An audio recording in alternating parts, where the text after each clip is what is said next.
Hello. So let's get started with Adobe Illustrator.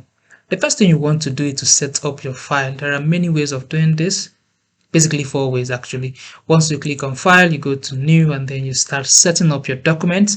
You could actually click on Ctrl N and it pops up this again, or you can click on create new. You have the same thing, and finally you can click on more presents and you have the same thing. If you've used several files in the past, it's going to be populated on this recent folder here. Adobe have also created several other kind of document format that you may work with. We have mobile, web, print, film, art, and illustration. So whichever file size you want to work with, you might see them here. For example, if you don't even have anyone here, you could actually, customize yours. Yeah, you are free to customize yours. So let me assume I'm going to be working with A4. I'm going to click on A4 and I can change the file name. Let me assume that the name of this file is get started. You can name it whatever you want depending on the project you are working on. And I can always modify the width and the height. Let me assume I'm going to be working with 1080 by 1350. I'm going to keep this thing in pixel. Of course, you have several unit measurement to pick from. I'm going to keep this thing in pixel. So this is the one I picked for myself. You might decide to keep yours in inches, feet, and whatever unit you want to use, you are free to do that. Of course, you can also change the width and the height by once you bring your cursor close to the width, you can increase by pushing your cursor to the right, and you can decrease by pushing your cursor to the left. See that? Yeah, so the same thing can happen in the height. You can do that as well. Now, the next thing you want to do is to change your orientation. Feel free to change your orientation from portrait to landscape, depending on the nature of the work that you are doing. The next thing also to look at is the artboard. The artboard is the number of pages that you'll be working with. Let's assume you're working on a brochure that has 12 pages, 48 pages. You can modify the pages to whatever you want. Say that I can change it to 48 pages. I'm going to keep this in at 1, but feel free to explore. All right. So the next thing also I'm going to be adding to this document is the bleed. The bleed is kind of a border that is going to surround my artboard to kind of help me know when I'm overshooting away from my artboard. I'm going to keep this thing at 5. Yeah, automatically it's going to apply the border all around the file that I have, the file size that I have. So the next thing also to decide is the color mode of the work that you are doing. You can decide to keep it in RGB or CMYK. RGB stands for red, green, and blue, while CMYK stands for C for cyan, M for magenta, Y for yellow, and K for black. Now, if your work is going to be like a digital published content, it's advisable that you keep your color mode in RGB. But if this work is going to be printed, it's advisable that you keep it on CMYK. The next thing also to decide on is the raster effect to use. Of course, 300 ppi is like the highest raster effect, like the highest resolution that you want to use. You can decide to select any ppi you want. Some people, when they choose RGB here, they prefer to keep their PPI in screen mode, but you can decide to have more than that. So far, it gives you the end result that you want. You feel free to also explore as you do several projects in the future. So once I have this selected, I'm happy with what I have here. Let me keep this thing back to 1080 and then keep this thing back to 1350. Yeah, once I'm okay with this, I can click on create. Once I do that, it will create the document for me. So the red border that you are seeing is the bleed. That's what is called the bleed that we just had. So to kind of help us to know when we are overshooting away from our preset size of documents. Yeah. All right. I hope this helps you to get started with Adobe Illustrator. See you in the next video.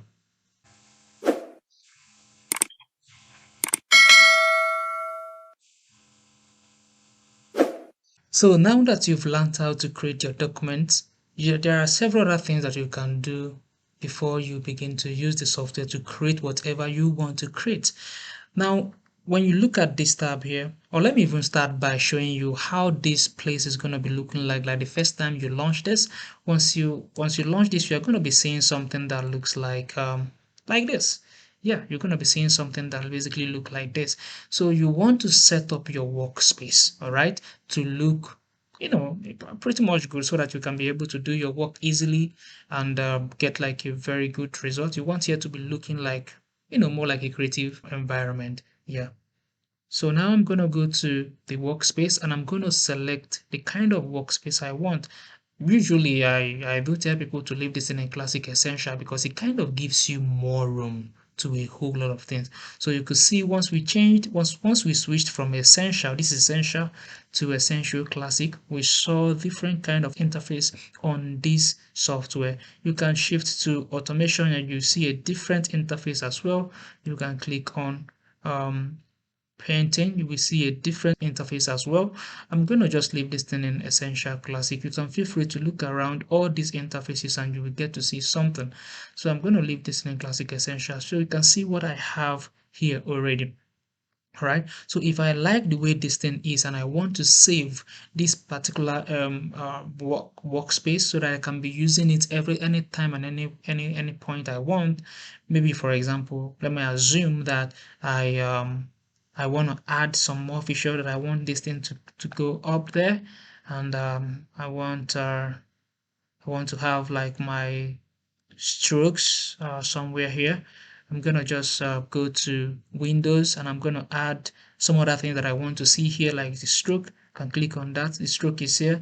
Perhaps I want to drag my stroke to be somewhere here. I can do that. Yeah. So maybe if I'm happy with the way this thing is looking, I can decide to save my workspace. Of course, when you begin to work in the near future, you begin to see some tools that you may want to have handy within your work environment, that you don't want to always go to Windows to look for them. You can click on, once you have this thing, you can save this new workspace now. So I'm going to click on that. I'm going to name it guests. Right, once I'm okay with it and I click OK, now this particular interface is safe for me. Let me assume something happens and I mistakenly deleted this, and I want to get back to my original workspace which I've saved. I can always go back to this workspace and click on and reset guest. Once I click on reset guest, you can see it launches me back to my originally saved workspace. Right, so the next thing I also want to bring to your notice is that you can still modify your artboard even right now that you've created a document. Yeah, last time we were able to create a document, but right now we want to be able to modify and change our document to look, you know, maybe there's an update on an upgrade that we want to do, maybe we want to change the paper size or something. We can still be able to do that here. We don't need to go back and create a new document altogether. Now when you look at your toolbar, you're going to see what they call like the artboard tool. Once I click on the artboard tool, I get to see the orientation again. You can see that I can change. Maybe I want to switch from this portrait to landscape. I can do that here. And if I want to select a different paper size, I can click on this. You can see it reads custom because the size of this paper is not part of the default sizes here in Adobe Illustrator. Once I click on this, I'm going to see many file size that are here. If I change to leather, you will see it change back to leather. I can do Ctrl Z to undo that. I can decide to custom a different size of artboard. You can click, you can see here I have my width and I have my height. The W stands for width, H stands for height. All right, I can modify my value. I can decide to have this thing to be, say, 640. I can have this thing to be 640, and because I can decide to have here to be also 640. Let's say I'm working on a WhatsApp DP and I click enter. Here you can see I've been able to modify this. Once I'm okay with this, I can just click on this selection tool here and I'm back to this. Okay, so one more thing I also want to bring to your notice is that you can see the way my environment is looking. Maybe you're not the type that like working on a black background. You can always go to edit, scroll down to preferences. On preferences, you can click on general. Just go to user interface. On the user interface, you can decide to change from this medium black to maybe white. You can see how the interface is looking right now. Depending on your preference, you can decide to go to medium light and you have it like this. This is what I was using initially. You can even decide to go all the way dark, and then you have the interface like this. So this thing helps your contrast when you are working. So you can always feel free to modify your user interface to suit what you want to do. I might even decide to keep mine as dark like this. So I'm going to click OK, and you can see that stays for me. I hope you have been able to learn something today. All right, see you in the next video.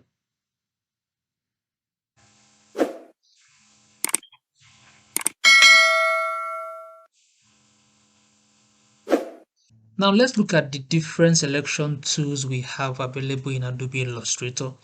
There are four basic selection tools that we have available in Adobe Illustrator.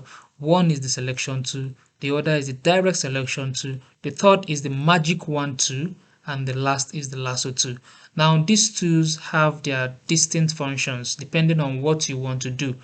If I'm on the selection tool, which the shortcut is V, you can see as I hover my mouse around it, Adobe kind of gives me an overview of what that particular object does. It selects an entire object. So once I click on this sun, you can see I've selected this sun.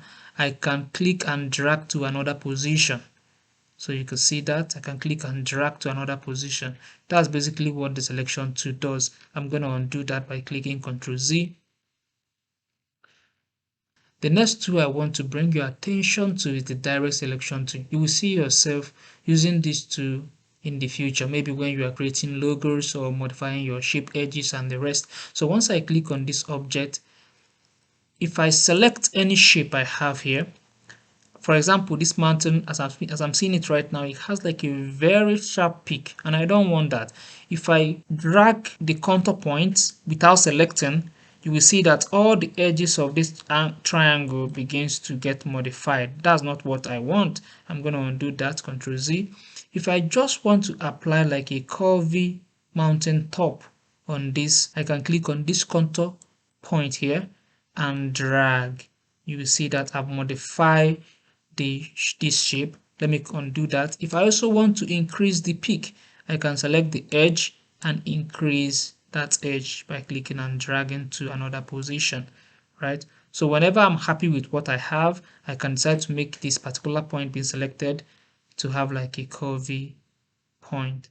So that's it. I can do the same to this one. Select the contour point, drag, already given that the curvy point. I can select two objects at the same time by holding my shift key. And then if I want to apply the curve on this particular one, I can.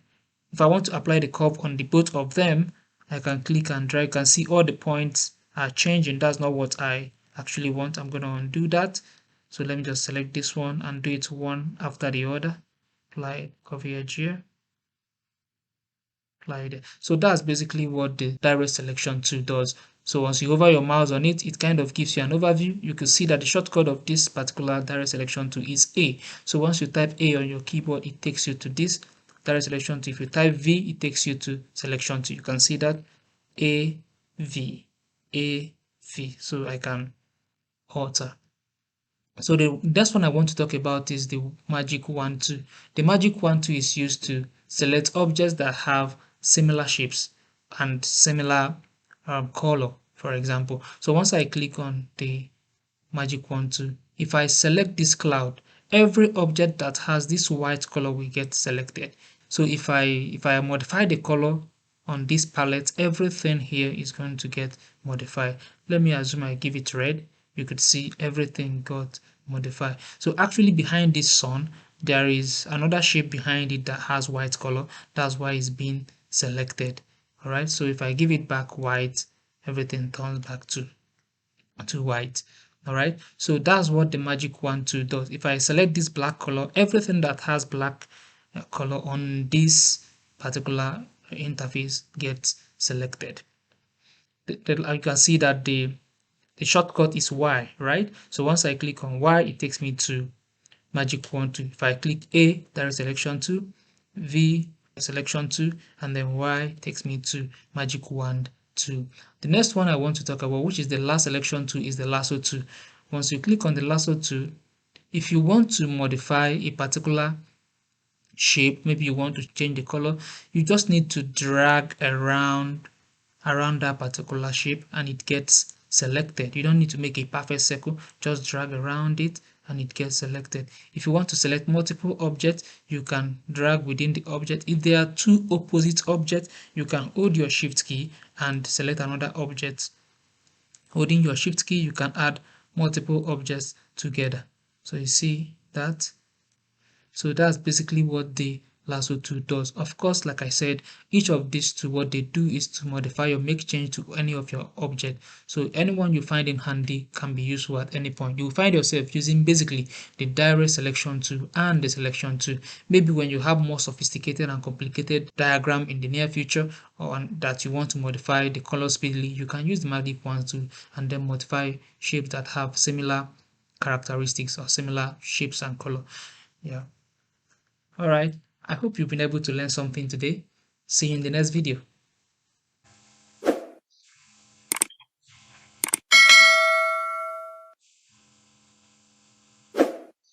Hello.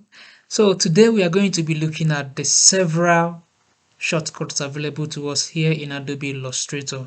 You will notice that whenever you hover around an object, it kind of gives you the shortcut of the object. For example, the zoom tool, once you type Z, it takes you to zoom. When you type H, it takes you to hand. When you type E, it takes you to something else. If you type A, it takes you to direct selection 2. If you type Y, it takes you to magic 1, 2. So, but there are several other available shortcuts in Adobe Illustrator. So once you click on edit, scroll down to keyboard shortcuts, you will see hundreds of shortcuts here. These are not the only one here. Once you click on this drop down and select menu commands, you'll be seeing several other shortcuts available to even some other functionalities included in the menu command. So on the file, you can see Control N for new documents. If you want to create a new template, you can use Shift Control N and several of them. So once you scroll down, you can begin to get acquainted to some of these shortcuts. Of course, you may not know everything at heart, but as time goes on, as you continue to practice and practice, you will get acquainted to some of these tools. So that is basically it. Once you select Adobe Default, you can see several other stuff here. Of course, you can also create your own commands, right? So let me go back to tools. If I want to give, like you can see, the arc doesn't have any shortcut or symbol, right? So if I want to assign a shortcut or assign a symbol to the arc, first of all, I have to ensure that that particular command is not already existing, because you wouldn't want to have any conflict when it comes to selecting shortcuts or symbol. So if I have that selected, I want to give it control question mark, or rather let me give it shift question mark. So once I click shift question mark, you kind of see it gives it the shortcut of shift, and then it gives it the symbol of question mark, right? Let me undo that. Let's say I pick shift C. For example, I can see that my anchor point is already shift C. If I click shift C, you can see it kind of throws up a warning here, right? And I wouldn't want to use the same shortcut for several other things, so I'm going to clear that. Let me use shift question mark. So I have this. Once I have this already available, I can decide to save it by clicking OK. Once I click OK, I can decide to give it a name. I can name it Arc 2, right? And click OK. Once that is done, once I hover on the arc, you can see that my arc is now giving shift question mark. Can you see that? Right. So if I want to go to my arc, I can click shift question mark and it launches me to my arc. You can see that. Let me change the outline color to yellow so that we can see it. So you can see my arc takes the form of shift question mark. So I'm going to select everything, holding my shift key, selecting multiple objects. If you want to select multiple objects, just hold your shift key and select those objects. Multiple objects will get selected, and then you can delete by clicking your delete key on your keyboard. All right, so that's it. Let's just experiment one of the notable shortcut that we are going to be using, and that will be zoom to. For instance, if I have this particular shape selected and I want to zoom into this shape alone, I can use the shortcut control equal to. When I click on control equal sign, it will zoom into the area of that particular selected object. And if I code control minus, it will also zoom out. Control equals, it will zoom into. Control minus, it will zoom out. Zoom in, control equal sign. Zoom out, control minus. I can pick this particular area. I can zoom in, control plus. Zoom out, control minus. You will see this particular shortcut come in handy in the near future when you be doing a lot of things, and you wouldn't want to just select your zoom tool and click and drag. Of course, there are several other ways to do this particular thing. You can select your zoom tool, you click and drag within a region. Control 0 to zoom to fit. Click and drag to select multiple region. Control 0 to fit. So you can see all these shortcuts comes in handy when you are working and you see yourself interchanging from one particular functionality to the other. Of course, if I zoom into a particular object, I can decide to also pan through the object. If I click on my hand tool, I can pan through the object to see several other things that is going on my shape, right? And I remember I can select a particular area and control equal sign to zoom into that object. And if I want to pan, I can use the shortcut H to now pan through the object to see what is going on in some other area of my object. I hope this helped. Control 0 to fit again. Yeah, I believe you have been equipped with a lot of functionalities in Adobe Illustrator. So take out your time, explore the shortcuts, and see several ones that you can, memorize as you work, as you advance in this course. You begin to see some of these shortcuts come handy. I'll also be telling you the ones that I use for you to also embrace them as you want. You can also come up with the ones you want. Of course, you can, let's go ahead and delete what we created. You go back to edit, keyboard shortcut, arc. I have it selected and I'm gonna clear it. Once I clear it, it's gone. And I can click OK. And I can overwrite it if I want to. Yes. So that is gone. So right now I wouldn't have that shortcut again. If I click shift question mark, nothing happens again.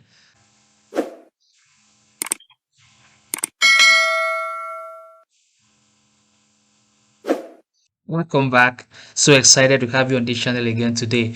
So now we are going to look at how to import pictures, images, illustrations into your software. All right, because time is going to come, you're going to make some sketch and you want to import it here. So I'm going to show you how to do that quickly. The first way of doing that is go to your file, select place, click on that, and it takes you to select wherever you hit the picture or the file you want to import. So I'm going to select this and I'll click on place. Once I have that selected, I can place wherever I want. All right, so once I place this here, it stays here. See that, and with that I have this line here, and you can see the option is giving me I can go straight and edit. If it's a picture, I can quickly go and edit in Photoshop or embed here. To embed is to get rid of this line. So once I click on embed, that line goes away. So I'm going to delete this. I'm going to do it one more time in a different way. I'm actually holding my mouse wheel to access the hand tool. That's what is going on here. All right, so you can actually do that. If you have a mouse, just hold your wheel and then you can do that too. So quickly go to file, go to place, select the object. I can actually double click. Once I double click on this, let me select the same thing, double click on that. It still brings me, give me the option of placing. I will just go straight to the edge of this artboard and then place it there. Then it kind of fits on my artboard. That's if what you want to import has the same size with your board. I already know that this is going to fit this board, so I'm going to embed this. Now the next way of doing this then is to actually just open up your file explorer. Just find wherever you saved the document and just click and drag the particular picture to the software. So I'm going to click on this and I'm going to drag it to this place. You can see the copy command coming up there. So once I click and drop, it kind of drops that shape here for me, and I can adjust and fit it wherever I want to. Of course, I can hold my Shift Alt to reduce the shape equally, or I can increase it holding my Shift Alt again. Holding my Shift Alt, you could see the increment happens on all the edges, but if I hold only my Shift key, it happens on just two edges. You could see that. While this other two stays constant, the other two here are the ones that are adjusting because I'm holding my Shift key. Don't worry, you will still learn how all these things happen, but just know that if you hold your Shift key, the adjustment just happen in two edges, and once you hold your Shift Alt, it happens at the four edges. So that is what happened here.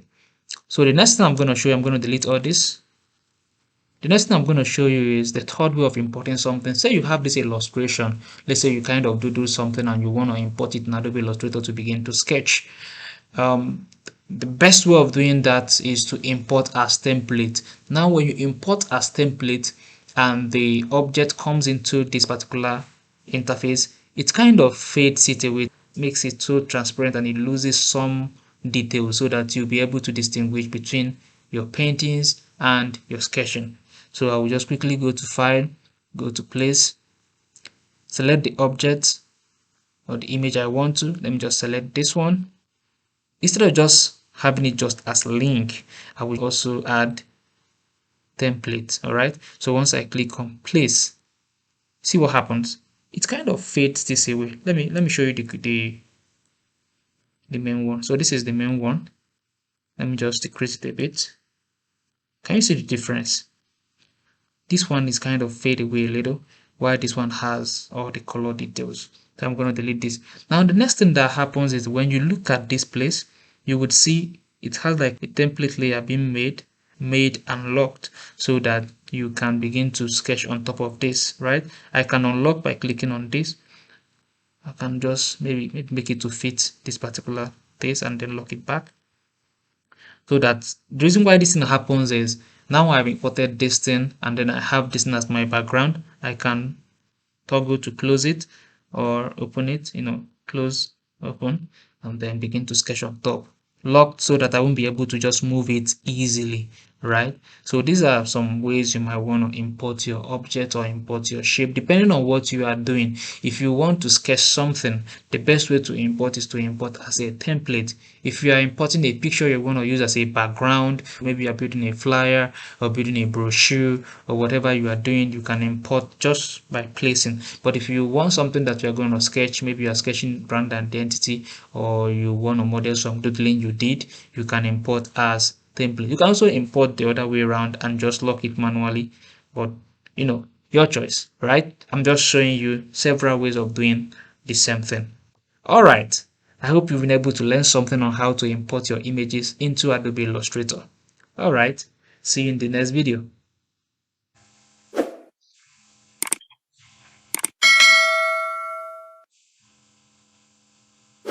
Now let's talk about the importance of Shift key on Windows or Command key on the Mac. So let's say you want to move your object horizontally, vertically, or even diagonally. That's where the Shift key or Command key comes into play. So let's say I want to move this object from this position to this position. I will click on the object, but you could see I can be on any angle that I want. So if I want to lock it, I'll have to hold my Shift key, and you can see now I can move horizontally and I can move diagonally. I can move vertically. So that is it. So holding this Shift key, I can move it from this position to this position. See, holding my Shift key to this position, holding my Shift key to this position.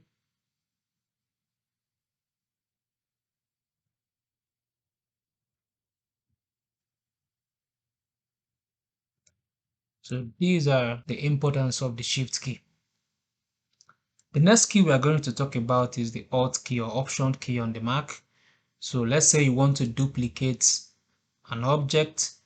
You can click on the object, holding your Alt key. You can drop it at any position you want. You could see it's been duplicated. Click on the object, hold your Alt key. You could see a double cursor on the shape that you are holding.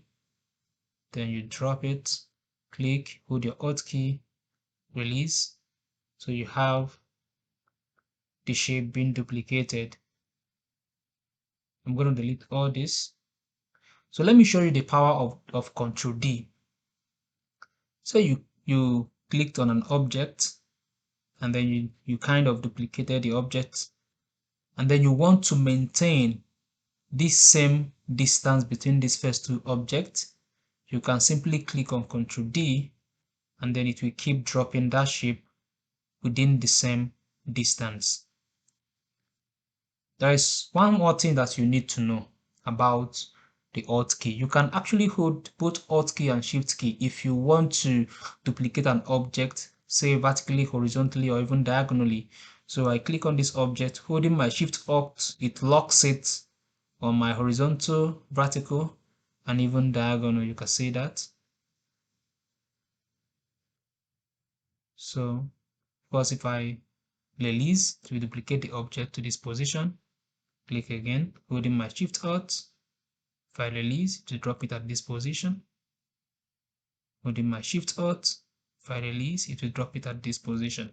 So this is how to make use of these keys on your keyboard.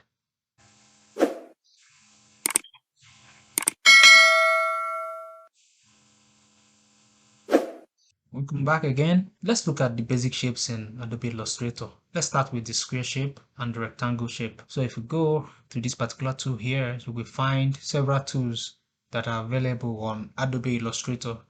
First of all is the rectangle tool. Now this rectangle tool can draw both square and rectangular shape. Once you click and drag, it makes rectangular shape automatically. But if you want to make a square shape, you will have to hold your Shift key. If you hold your Shift key, it makes a square shape. You could see that. Now holding just the Shift key alone makes this particular first position or first point a point of reference. You could see that happening here. But if you want to make the center point, the point of reference, you have to hold the Shift Alt. Holding the Shift Alt, you can see that the center is now the point of reference. So you can see that. So if I hold my Shift key, this point, any point that I start from becomes the point of reference. If I hold my Shift Alt, you can see the way the cursor is looking right now is changed. If I click and drag, the center becomes center of reference. Now the next thing I want to point your attention to is the rounded rectangle shape. Now the rounded rectangle shape is used to create a rounded edge rectangle or square shape. Once I click and drag, you will see automatically it makes this shape. If I hold my Shift Alt to make a square shape, it also happens. But that doesn't mean that this particular sharp edged rectangle cannot be converted to this. Of course, if you remember your direct selection tool, once you click on the object, you could actually convert any point to become rounded. So I can actually remember what I taught you previously on direct selection tool. Once you click on an edge, you can make an adjustment on that particular edge. So that you can also do here. You can even click on two edges, holding your Shift key, highlight two edges and then round them off. So these are some possibilities that you can also do here in Adobe Illustrator. So there are many ways to do the same thing. So you can either create your rectangle using the normal rectangle tool or even the rounded rectangle tool. Of course, this you can still convert it to become sharp edge. Once you click on the objects, just select any of the contours, click and drag, and it becomes a sharp edge rectangle. Now the next shape we are going to discuss is the ellipse tool. Once you right click on this, you're going to find the ellipse tool here. Now this ellipse is used to create two things. You can use it to create circles, you can use it to create ellipse. Circle is a shape that has one radius, while an ellipse has two radius, the major and the minor one. If you have a mathematics background, you will understand what I mean. Just like the way you land from the square, once you hold your Shift key, you can make a perfect circle, to say that. Having the first location, the first, let me say the first arc, place you pick your first point becoming the center of reference or the place of reference. But if you want to make the center point become the place of reference, you just hold your Shift Alt and you can see the center becomes the point of reference. Now if you want to make an ellipse shape, Of course, you could actually click and drag without holding any shift or alt key. Once you do that, you just make a normal ellipse shape. See that? Of course, if you want to make like diagonal ellipse like this, you just have to bring your cursor close to any of the edges. Holding your shift key, you turn, you can see that 45 degrees, 45 degrees, 45 degrees, and then to 0. So those are the things that you can do here.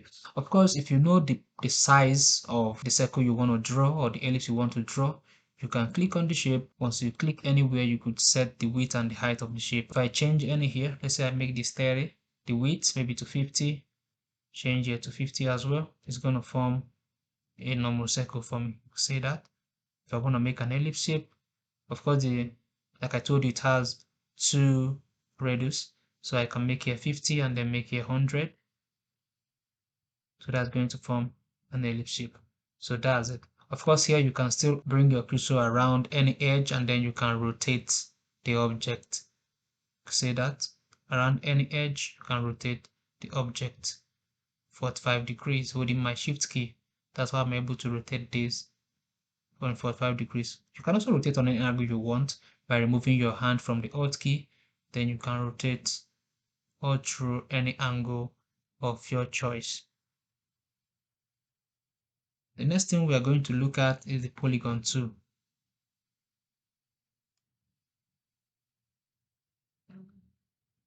Let's look at the polygon tool. Now the polygon tool is found somewhere here. You can see that once you have it selected, the polygon tool could be used to draw any size of shape starting from 3 up until infinity, wherever you want to stop. So once I click on that, I can select the number of sides that I want. If I select 3, it's going to make a triangle shape. If I click again and select 4, it's going to make a square or rectangular shape. If I select 5, it's going to make pentagon. If I select 6, it's going to make 6-sided. If I select 8, it's going to make octagon. Of course, you could see this little diamond shape here. You could see it there, little diamond shape, having like plus or minus when you bring your cursor there. That means if I go up, it's going to reduce the number of sizes and form triangle. If I go down, it's going to increase the number of sides to higher sides polygon. So these are ways that you can form your polygon depending on the shape that you are drawing. The last one we are going to look at is the star shape. And once you right click again, you're going to see the star tool here. The same way you use your polygon, that's also the same way you use your star tool. Once you click anywhere, you can select the number of points your star should have. So say you want it to have like 4 sides. Once I click on that, it's going to have like 4-point stars. If I click again and select like 5, it's going to make 5-sided star. If I want to make like, let's say 100, of course I have that privilege, it's going to make the one that has 100 points. So you can see if you're somebody that is into comics, you could actually see that this shape looks like maybe a bust, a fire bust or something, or combo. Yeah, you can use your star shape to actually make those things happen. Of course, you can still rotate here. You can still rotate holding your shift key. If you want, you can even remove your hand from shift key and you can rotate to any point you want. So I believe these basics to be able to guide you on how to create whatever shape you want to create or whatever shape of your choice.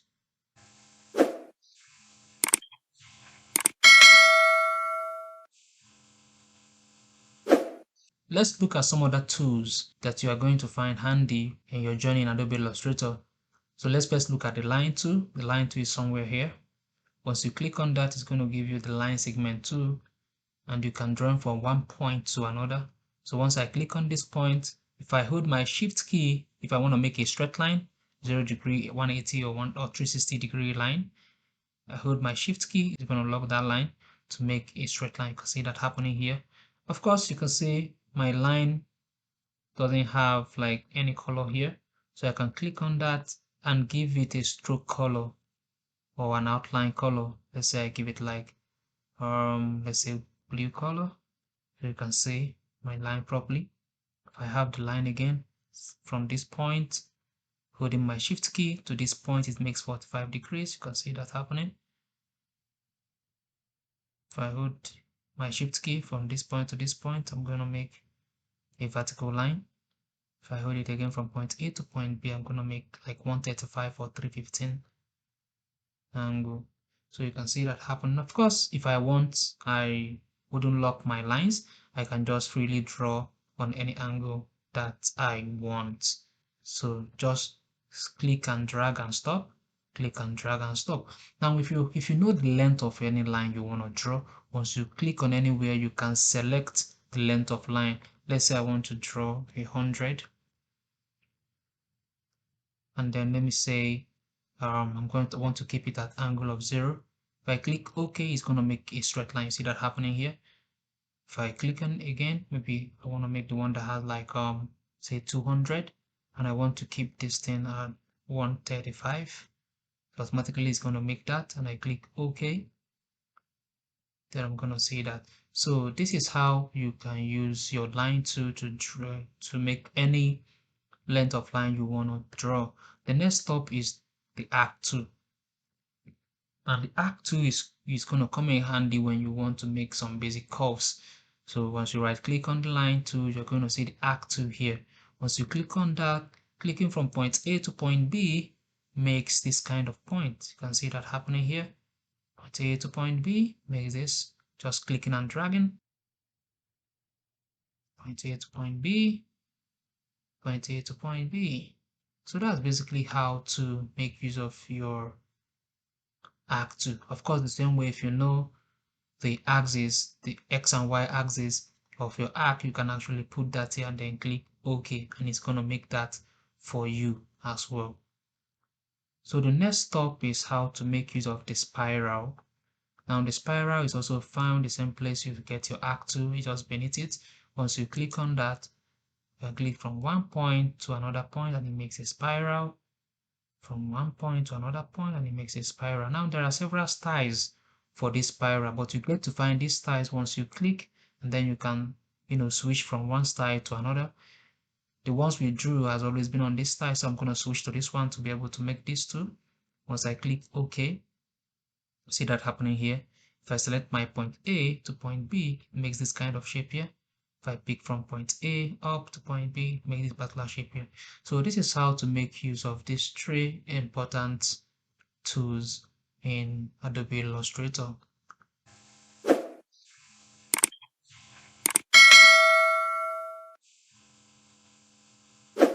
So guys, let's talk about the psychology of colors. There are several colors to work with apart from these basic ones that we have represented here. Of course, you could see I've highlighted what some colors mean. You can take out time to just look through some of these things to help you identify what color does what.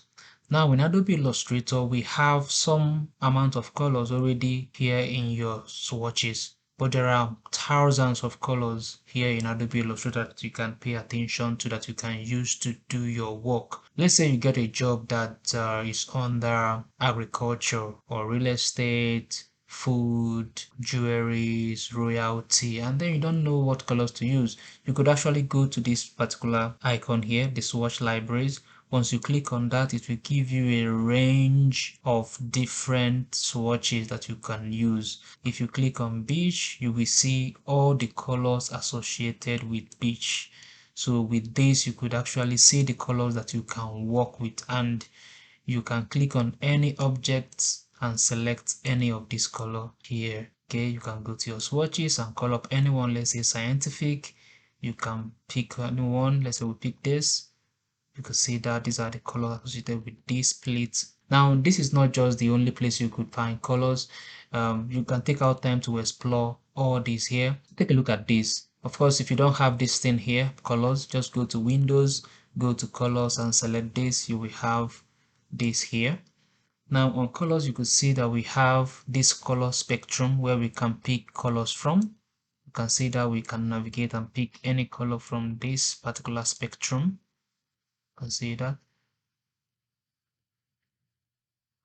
Of course, there is also another one there, color guide. If you don't have any of these, just go to window and find color and color guide, and you'll be able to have the same experience that I'm having right now. On the color guide, you can see these are colors associated with beverages. You can see the name here, beverages.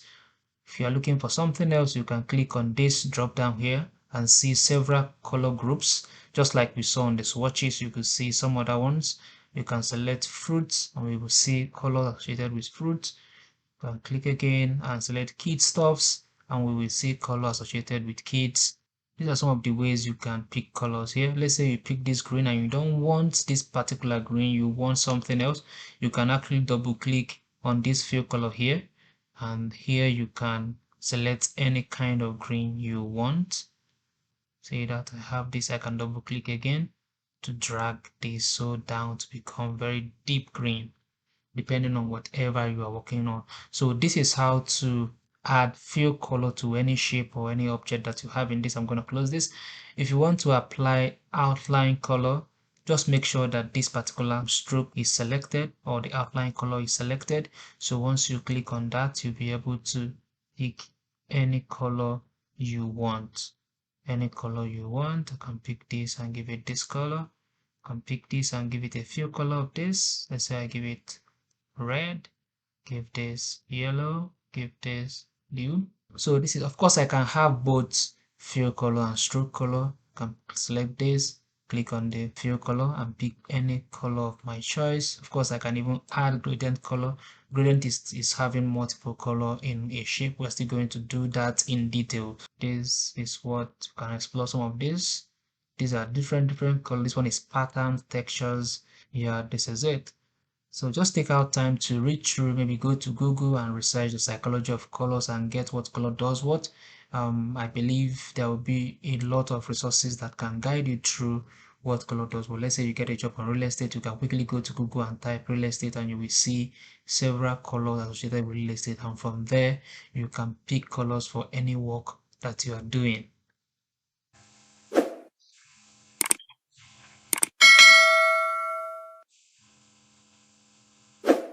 Today we'll be looking at Pathfinder. So there is this tool called Pathfinder that help you to do all manner of things to your shapes. I usually have mine located here. You can see it here. But if you don't have this, just quickly go to Windows, scroll down to Pathfinder, and once you click on that, it's going to come up here for you, or come up anywhere in your window for you. So the first one I want to bring your notice is on the one called Unite, because here you're going to see some couple of things that you can do. We have shape modes and we have pathfinders. Now what unite does is to, just like the name sounds, to unite something, to unite these two shapes together. Once I click on unite, you could see the two shapes are now united together. Another one I want to bring your attention to is on minus front. That means I'm going to subtract the front one from the back one. Once I click on subtract on the minus front, you see what happened. Once I click on the intersect, it's going to intersect these two shapes and form only the one in the middle. So that's what you see here. You could see that all the shapes kind of gives you like a clue what's going to happen. Exclude is going to exclude the one in the middle. See that? Divide simply means to divide these objects. So once I click on divide, and if I click on group, you can see that all the shapes divided. Wherever they are intersected or something, you could see that they are now divided. To trim, once I click on trim, you will see what it does. You could see it trimmed something right now. Once I ungroup, you could see what happened. To merge, it's going to merge these two shapes together. You can see that they are being merged together. But you can decide to ungroup if you want to. Once you ungroup, it looks exactly like the trim. To crop, once you click on crop, you can see what it does. It cropped that intercept into the front one. Outline is going to form outline of these shapes. Once you click on outline, see what it did. It outlined the shape. Let me increase the stroke so you can see what happened. So it outlined the shape. Minus back, so once I click on minus, you can see what happened. So these are basically how you make use of the pathfinders. You may find this handy when you are building logo or doing any sophisticated shape that you want. Even some of your graphic work might require you to make use of pathfinder in one case or the other.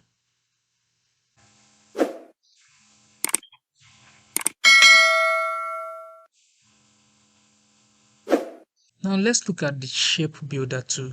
The shape builder tool operates like Pathfinder, but it has a very different feature that the Pathfinder doesn't have. So let's say you have some shapes like this meshed together and you want to create something out of it. Maybe let's say you want to create something that has this shape. Now you have all this circle together like this. First of all, you need to highlight the object that you want to reshape. Once you click on your shape builder tool, you just select the places you want to mesh together. So once you have that, it's been meshed together. Now the next thing to do is to remove all this part that you don't want. So hold your Alt key so that the plus sign you are seeing right now on your cursor change to subtract. So once you have that, once you click on anyone, it goes, it vanishes, and it vanishes. So with that, you are left with this. Of course, you can fill the color here if you wish to. Let me just give it a yellow color. Now the same thing goes for this one. First of all, you highlight the objects and then select your shape builder tool. Let's say you want to make this shape. So just select the ones that you want to make. Hold your Alt key, then deselect the ones that you don't want to have here. So it goes. You can still add color to it here. Let's say I have this sketched logo that I want to create. The first thing I'm going to do is to have my shapes around whatever sketch I have, and then select all the shapes and then use my shape builder to add the part of this shape that I want to use to form that specific sketch that I have. So once highlighted, I will get my shape builder tool and connect all the parts that are together. All the parts, connect this part, connect this part, connect this part. Keep connecting the parts that are together. Connecting all the parts, connecting all the parts. Then next I'm going to subtract all the part that I don't need. I'm going to subtract all the part that I don't need, holding my Alt key. Subtract all of them. Subtract all of them. Subtract all of them, holding my Alt key. So once I have that form, you could see for sure that this looks like this. So let me just color it. Okay, the next thing I'm going to do is to add this particular shadow that you are seeing. You can see the shadows. So I'll get my circle again. I can see some excesses, some line that I don't want. Let me just select here, remove it, select here, remove it. Get my circles again. Let me make the outline yellow so that it will be obvious. Get the first circle here, get the second circle about around here. So once I have that done, then I will select these two shapes, get my shape builder tool once again. Let me select everything, get my shape builder tool again, and then add here to this, subtract this position, then I'll be left with this. You can see with this, I already have the shadow that I desire. Can recolor it, give it another deep color, then give here the other color. So you can see with the shape builder tool, you will become phenomenal and unstoppable on whatever you want to create.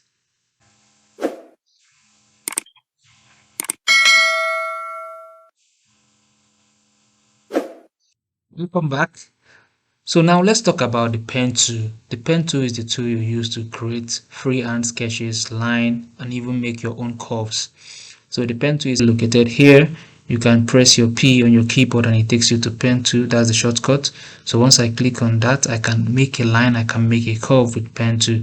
So basically, before I start showing you an example, let me just show you what you could do. You can start from a point, click at this point, click at this point, click at this point, click on this point, and make like a full shape. Alright, so if I want to close this thing off, once I bring my pen tool close to the start point, you will see this 0 symbol under my pen tool. Once I click on that, it finishes off this particular shape, and I can add any color I want to it. I can decide to add blue or whatever color I want. Right now I'm not going to give it any color, I'm going to place it at none. And you can also add points. Once you bring your pen tool close to any line that you've created, you can see that plus under the pen tool. You can add more points if you want. You can either use your pen tool directly to do this, or you can go to your pen tool, right click, and you will see the add anchor point. That's the same thing that you are seeing. The plus sign again is here. So if I click on that, I've added a point to this, right? And I can use my direct selection to make this point visible. I can click and drag. You can see that particular point I added is now part of this shape. Okay, of course, you know that once you click at a point, you can click on the contour and make a curve. You can see that happening here. So I'm going to undo that. So let me show you again how to make curves with the pen tool. I'm going to delete this.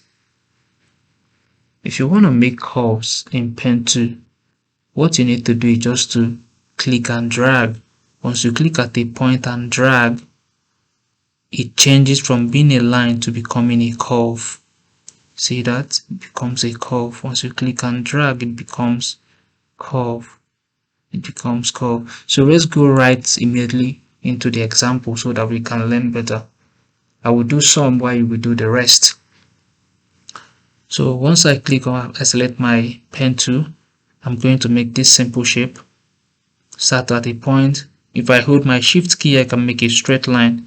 See that? I'm holding my shift key and I can make straight lines, even diagonal, vertical, horizontal lines. So I'm going to stop at this point. Even if I make a mistake, I can always readjust this using what? My direct selection tool. So I'm going to end off this here. I'm going to just make some small mistakes so that we can use the direct selection to fit the remaining stuff. Let's say I make a mistake, I forgot to add this point, so that I can use like the add to add more points. I'm going to make a mistake and add 2 more points here so that we can learn from our mistakes. Alright, so this has happened. Now you could see if I bring my cursor close to this point, you could see that minus sign. I can also go to my pen to right click and select the delete anchor point. Alright, so if I select the delete anchor point, I can actually click at this point and have it gone, right? And remember, we can always add point. Right click, click on add point. I'm going to add 1 more point here, and now I'm going to use my direct selection to adjust whatever mistake I made. So I'll click at this point, drag it to where it's supposed to be. So I'm going to drag out this particular point and finish off everything. Okay, so with that, I have my crown illustrated. So let me make one more example with the curve. I'm going to show you this. I'm going to do this too so that you will get to do this. Once you do this, I believe you will learn more from it, and also try the ones I also showed you here so that you will get your hand acquainted with the pen tool. Alright, so I'm going to pick the pen tool again. If I want to make a circle, to make a full circle, you basically need just 4 points, right? I will start at a point, click and drag, click and drag, click and drag. Of course, I can still adjust all this, click and drag. Okay, so this is one way of doing it. Let me show you the way. This is one way. You can then begin to adjust all this. Let me show you the best way to do this. The best way to do this is actually start your first point as a curve, right? So I'm going to click on this anchor point, holding my shift key. I'm going to click and drag. You see, it makes like this handle, these two handles here, going left and right. You can see immediately it became a curve. I will get to this point that I feel that is the middle of this circle. Click and drag again, still holding my shift key. Get to this point, click and drag, still holding my shift key. Don't worry, I'm still going to modify or make any quick changes to this. Still holding my shift key, click and drag. Still holding my shift key, I will click and drag.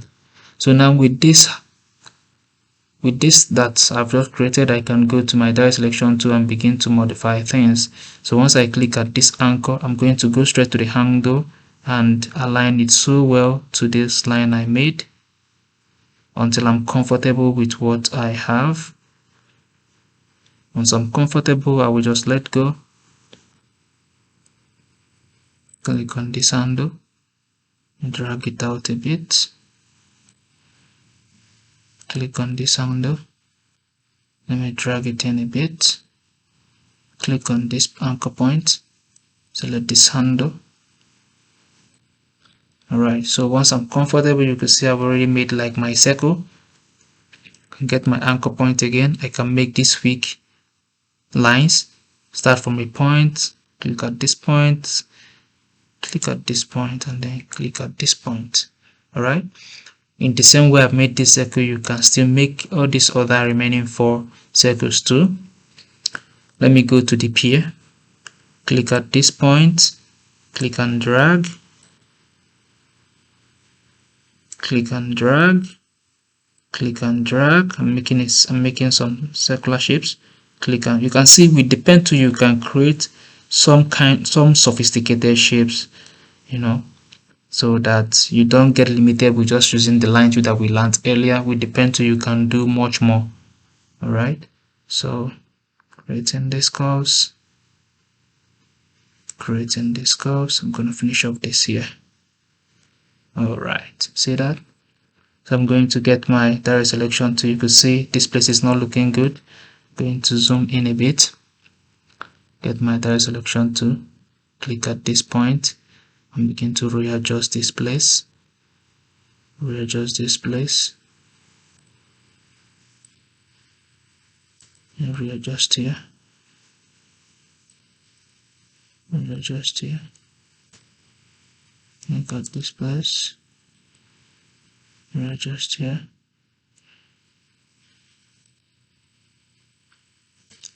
Because remember, I can decide to remove an anchor point. Let me just delete this anchor point so it can give me more room to do some things. Okay, that's gone. Click at this point, then I can drag this to wherever I want. That makes sense. Click at this point, adjust here a bit. Click at this point, adjust here. If I need to add more anchor point, I can do so.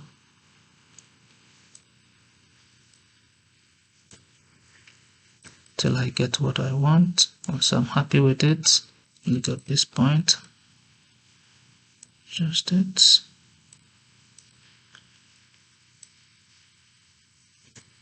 Okay, so yeah,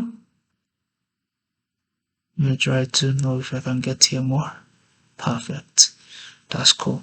All right, so I can click at the pen tool again and create this circle. Select first point, drag, drag, drag, and then finish up. See that?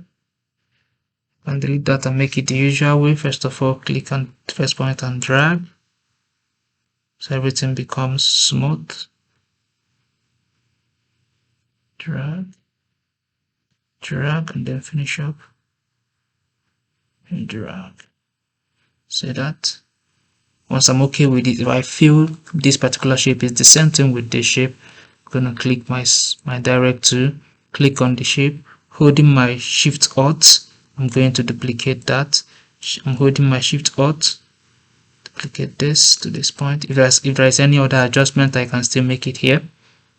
Go back to my pen tool, select this point, make a curve, select this point, make a curve, select this point, make a curve, select this point, make a curve, select this point, make a curve. Alright, once I'm happy with that, of course, I can always do my adjustment. Let me zoom in a bit to see what is going on there. Make some adjustments. Make some adjustments. Because you can see, because here is sharp, because I started with just clicking at a point. If I want to stay at this point, I can set to click at this anchor point and make it curve by selecting this contour. You see that? I can make it curve. And with that curve, I kind of have more handles here. See that? I have more handles here. So there are many ways to do the same thing here in Adobe Illustrator. So even if you make a mistake, you can still make some adjustments. So there are room for adjustments here. So you may not get it 100% the first time. If you want to add more anchor points, you can add more anchor points if you wish to.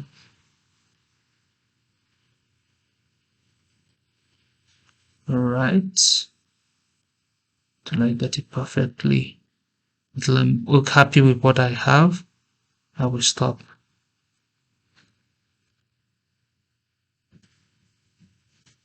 Okay.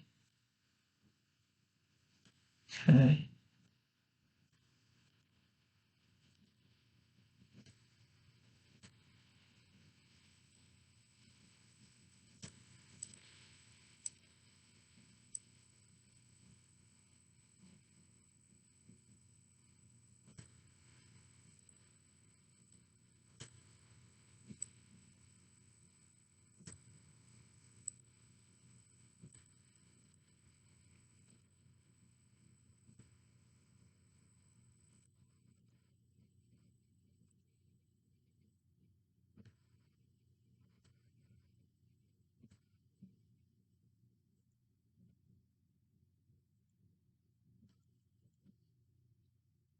If I want, I can say add some anchor points here so that I can shift here very well.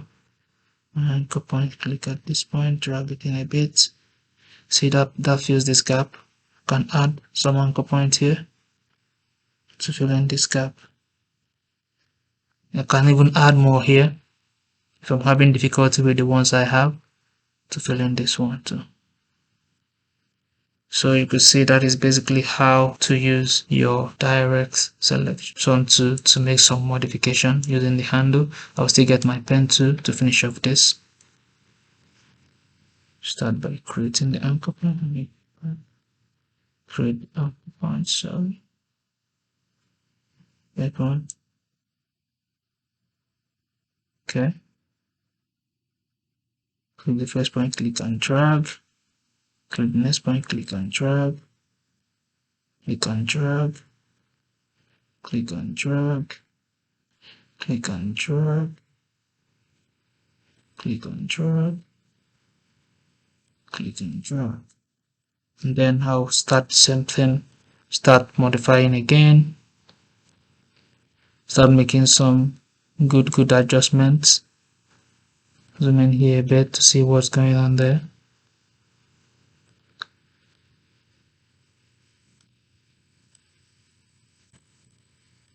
Okay.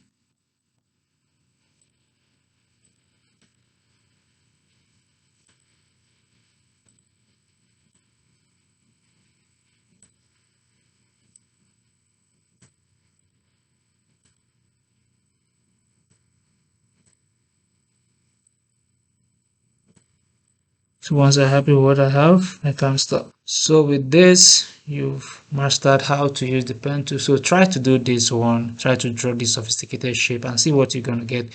Once you are done drawing, you can always add the color you want to it. So you could say that, play around this and select any color you want. Alright, so you can see the finished version here, what I have here. So I hope you'll be able to do yours.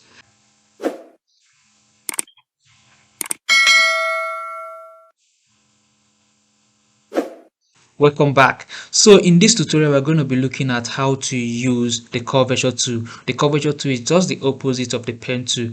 The pen tool basically is used to draw lines, while the curvature is used to make curves. And with this same tool, you can still alternate from making curve to lines. Whichever one comes handy to you, you feel free to use it to create whatever illustration you want to make, or create whatever shape or freehand sketch you want to make. So the curvature tool is just opposite the pen tool. Once I click on that, what it does is by default it creates rounded shapes. See that? By default it creates rounded shapes.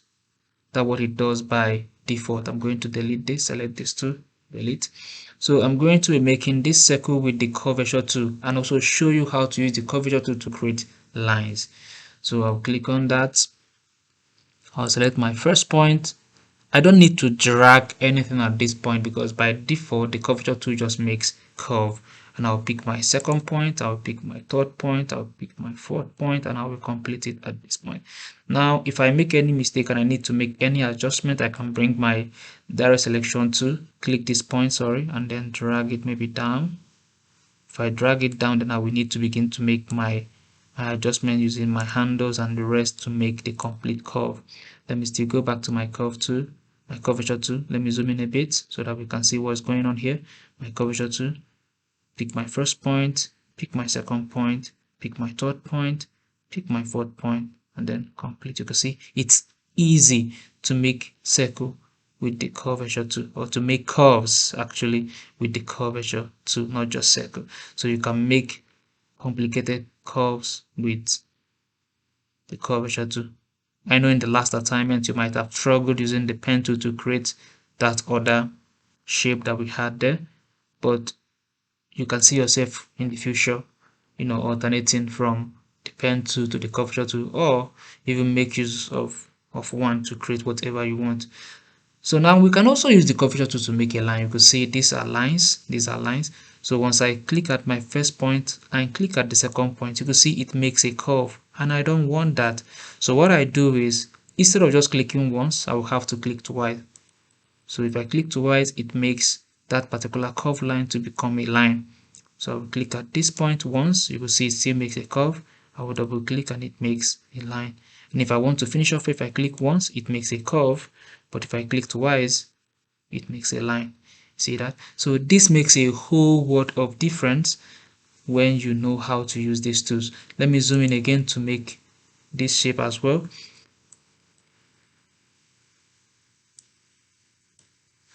All right, I'll bring my curve tool, my curvature tool, pick my first point, pick my second point. You can see it makes that curve for me. Let me go back a bit and go up a little more. It makes that curve for me. So instead of picking this point and it continues making circle, and I want to make this small arc here, I'm going to pick this point so that once I move my cursor out, you can see it makes that inner curve here. Pick this point, pick this point, pick this point,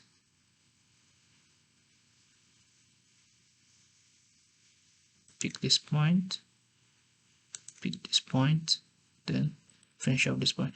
Of course, I can still use my direct selection tool, you guessed it right, to make some modifications here. So once I click that, I go to my handle and then begin to make sure that everything is well aligned till I get what I want.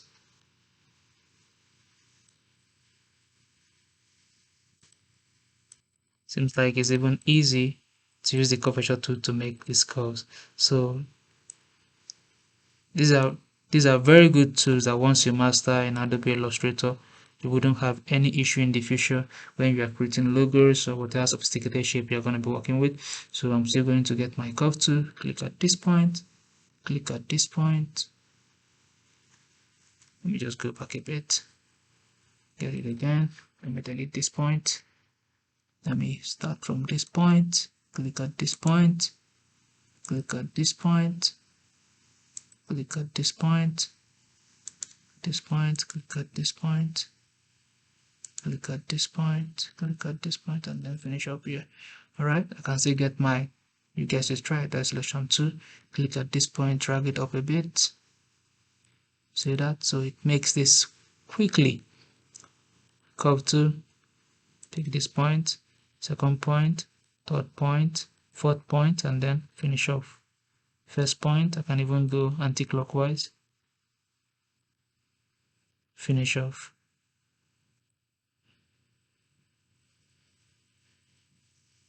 Pick my first point, second point, fourth point, fifth point. Can even pick one more point here and then finish off here. So you can see that is how to use the curvature tool. If you have any slight modification, you know what to do. You guess you try direct selection tool to make any slight modification. I'm going to zoom back and then add color. Select anyone, add any color you want.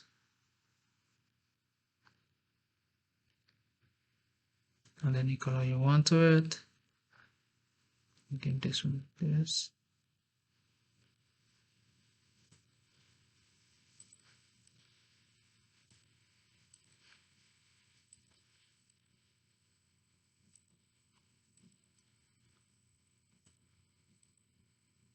So with this, I hope you've been able to learn one or two things today that is going to come in handy within the week to practice with. So now your assignment for this tutorial video is to just try as much as possible to create these two shapes using the curvature tool so that you can get acquainted on how to use this particular tool to create your own shapes. I'm going to leave, of course, the link to this on the description video. Just go ahead, download it, it's free, and then create your own shapes with it. Alright, see you in the next video.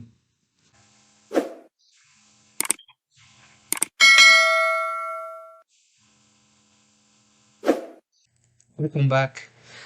Let's talk about clipping marks. Clipping marks is basically a way of placing an object inside another object. Alright, so let me just scroll to this portion and show you what I mean. So if you have these two objects, the object under is going to be marked to take the shape of the object above it.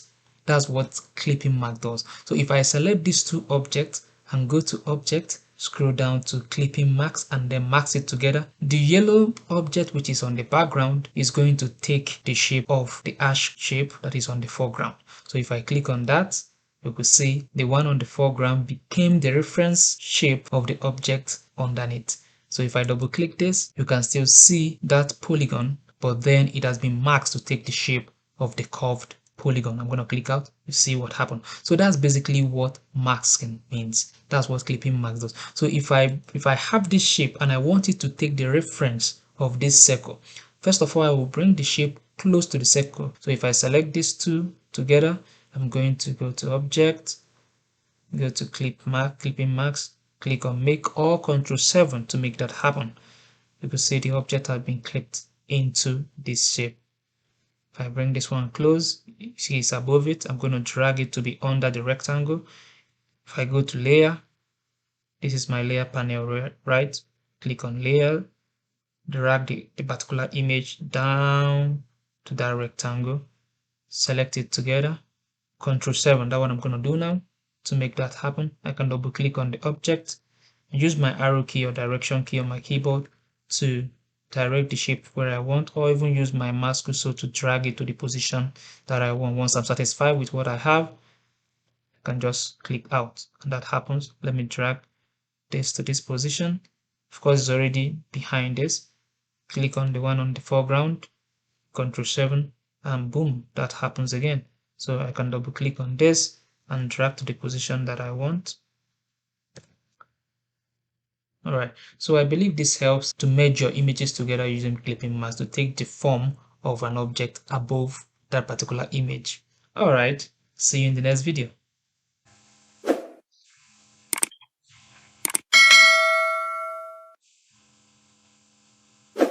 So today we are going to be talking about the polar grid tool. The polar grid tool is used to create concentric circles and is located just right below your line segment tool. Once you click on the polar grid tool, you can click on anywhere on your artboard and you could see several options that you can modify. You can play around with this to be able to see some things that that you may find useful in your creative works. So by default I have it set like this, and if I click OK, Let me give it an outline color of white. Holding my Shift Alt, gonna increase the size. So now you can see that I have some strokes here. This stroke that I have here, let me click on that so you can see what I'm talking about. The radial dividers, you could see these 5 lines are the radial dividers, while these 5 gaps you are seeing here are the concentric dividers. If I make this to become 0, I wouldn't have these lines anymore. And if I click OK, you could see I have something that looks like this. I can increase my number of dividers. Say like here I have about 15. If I modify this to become 15, I will have more concentric dividers for this circle of 100 by 100. If I click OK, you can see I have much more dividers for that particular circle. Let me increase the size a bit so you can see what it is. All right. So if I pick it again, click on anywhere, I can modify the width and height. I can make it to become 200. And if I'm happy with this and if I click OK, you could see I will have something that looks exactly like this, right? So let me click again, click anywhere, change here to 200, maybe 100, keep here 200. If I click OK, it's gonna make something that looks exactly like this.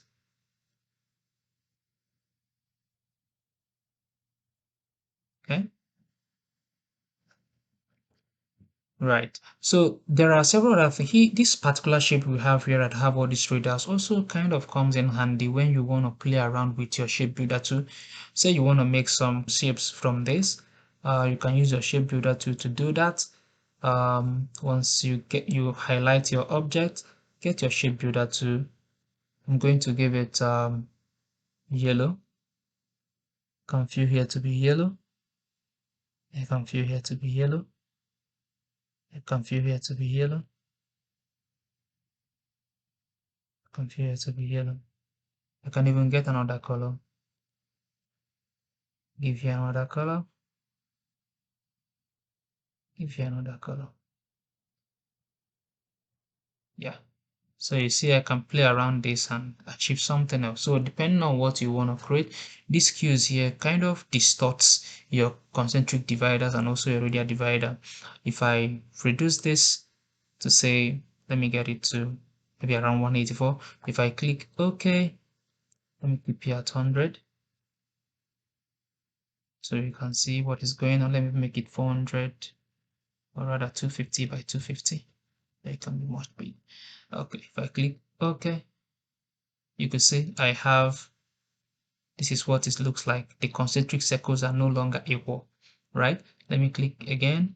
If I increase it, click OK, you can see how the concentric circle came around. So depending on what you want to create, you can always play around this. If I play also with the skew under the radial divider, my radial divider will not be equally spaced, right? So let me have here as maybe 5, and let me decrease here. If I decrease there, let me delete this so that we can see what we are doing. Delete this, delete this, delete this, delete this. Nowhere. Okay, let me have here 200 by 200. Have this skew. This, click OK. You can see it's no longer AP spaced. I'm gonna click anywhere, get this 10 to 0. Maybe increase here to positive. If I click OK, you could see it's no longer AP space. So depending on whatever you want to create, you can always play around with your tool and achieve whatever kind of shape. And with the shape builder tool, you can construct any kind of shape. Another thing I want to show you is you can add fill color. I can make it to become, maybe I make this redent color. Now you can actually add or clip mask an image inside multiple concentric circles created with your grid tool. If I click on this, what I want to make sure that I have here highlighted is the create compound path for ellipses. Once I click on this and have it checked, it's going to merge all these concentric circles together to compound them so that I can clip mask an image inside it. So once I click OK, this particular shape is already compounded. They are together. The difference, if you look at this particular shape right here, if I want to merge these two things together, if I click Ctrl 7, you see it's losing some details. The image was able to be clip marked here, but clip marks on the smallest circle here. That's not what I want to achieve. I want to have this thing clip marked all through the body of this circle. So that's why I need to compound them. When you compound concentric circles together, you'll be able to see that whole circle as single image, even though there are different circles that make that particular circle. I'm going to bring this thing back down. Select this that's already been compounded. Click on what? Ctrl 7 to max, or go to my object, scroll down to clipping max and click make. You could see I now have this particular image inside my concentric circle compounded vector. So that is what I have here. So I hope this helps you to grow your skill and you find this thing very handy in the future. See you in the next video.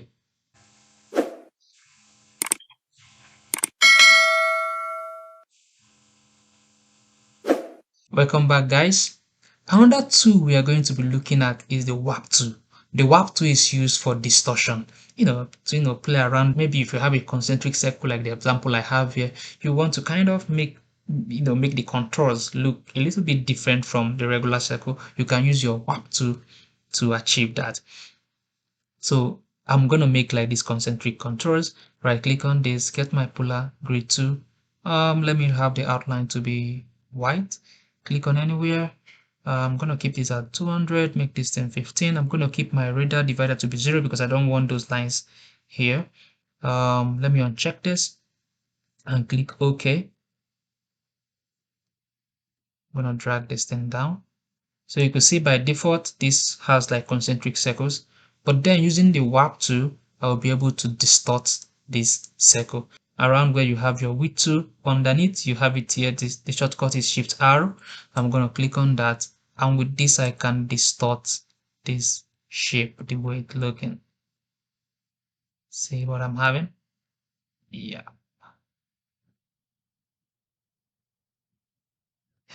So you can see I've distorted the shape. So that's what you can achieve with this. I can even distort it more. Yeah. Start it want to look exactly as what I want. Once I'm comfortable with it, I can stop.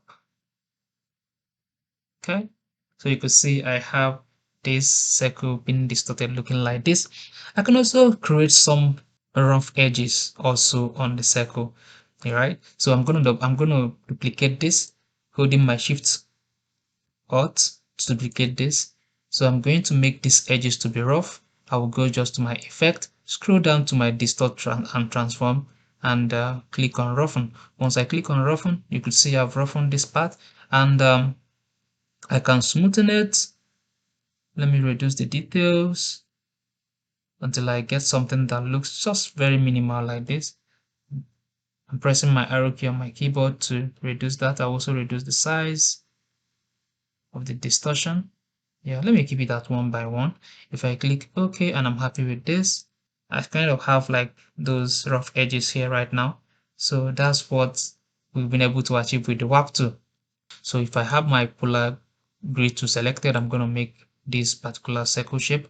I'm going to keep this the same way it is, but then I'm going to create compound path, because remember, I want to have all these circles merged together so I'll be able to click mask an image inside the object. So I'm going to click on this, click OK.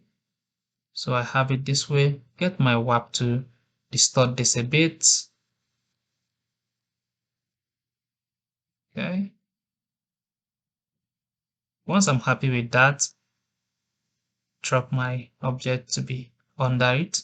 Select the two objects, holding my Ctrl 7 to clip mask, or scroll to your object, go down to your clipping mask and then make. So this is how to make this happen. I hope this helped. Just practice this, and I believe in the future you're going to find this thing handy when you are creating some of your unique contents. All right, see you in the next video.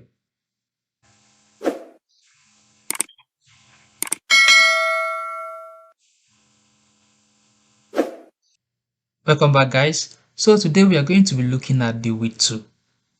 The width tool is used to vary the thickness of your stroke. So you can vary the thickness of this outline using your width tool. So the width tool is located here. I'm going to select that. You can see the little video Adobe is giving us. We can see what the tool does. It varies the thickness of the stroke. So of course I created this using my curvature tool. You already have that in the previous video. In case you've forgotten how to do that, just quickly watch the video. Alright, so I'm going to click on anywhere on this path and I can increase the stroke. Let's say I click here. If I increase this, you could see what it looks like, and I can decrease. I can even hold my Alt key to decrease one part. I'm holding my Alt key or the Option key on the Mac to change this, right? Gonna go back again. Let me hold my Alt key again. I can reduce one part. I can hold Shift Alt and increase just one part. So I'm going to undo this. I can even come to the edge, increase this. You see, I'm varying the outline. Now, I can also play around this. If I don't like the way this thing is looking here, I can click on my stroke, double click to get it to look like this. If I don't have my stroke here, just quickly go to your windows. You're going to find your stroke somewhere here. And once you click on that, it's going to come up. Now, by default, the cap is set to box.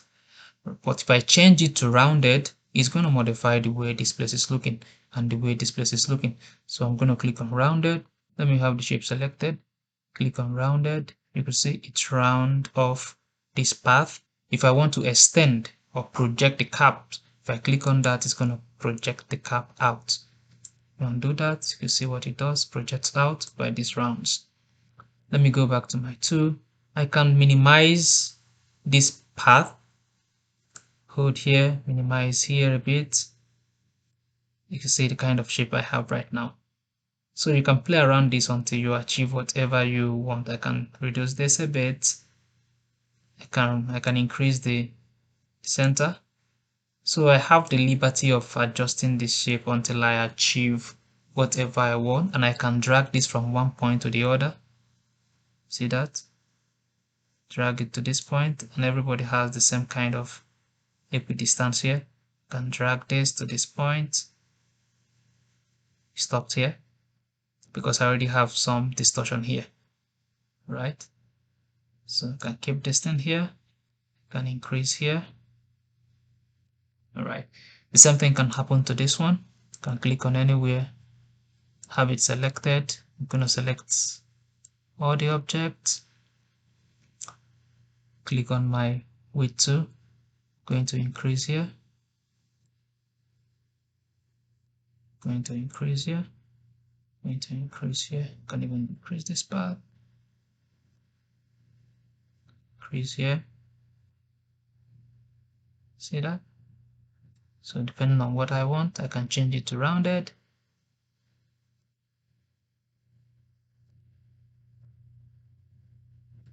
So once I'm happy with what I have, I can just stop. Okay, let me just go back again. I think I like what I have here. So let's do something like a real life issue where you can find this width tool very handy. Say I have this monster being drawn here by me. I'm going to play around some of the strokes along this path and see what I'm going to achieve. Get the width tool. I'm going to increase this from this point. But before I do that, if I zoom in a bit, you will see that here kind of have like sharp edge. I don't want that to happen. I'm going to zoom out, Ctrl 0, Ctrl Z to undo this. First, what I want to do is to decrease this. Maybe I can keep it in 0.01, 0.01. Hit enter. It's now very thin. I will get my width tool. I'm going to increase this again. Now, when I do that, if I zoom in again, you can see here it's now very sharp, very sharp. So once I have that, if I'm happy with that, I can make here thinner.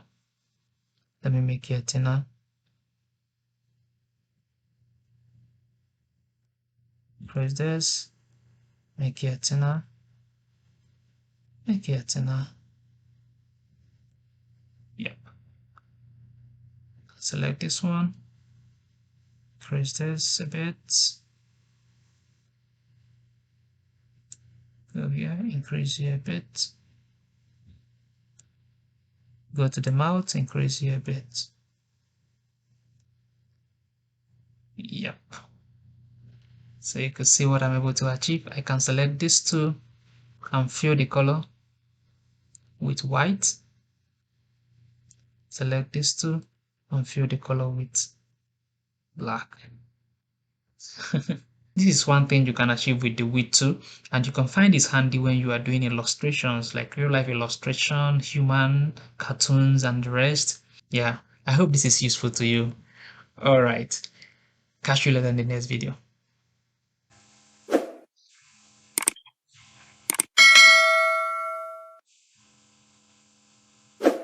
Welcome back, guys. So today we are going to be looking at the pencil tool. The pencil tool is used to create freehand sketch.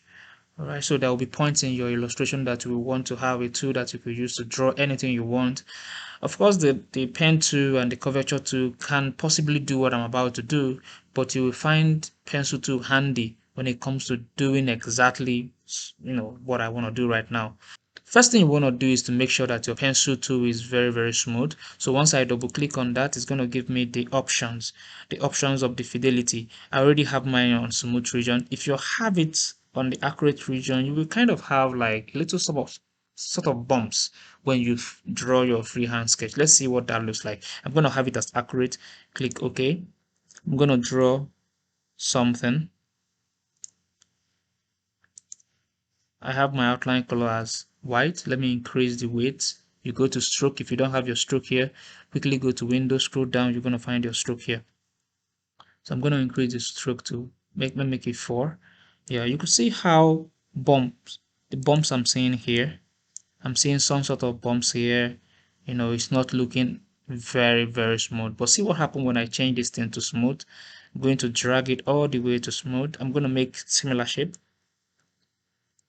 Let me try to draw the same thing.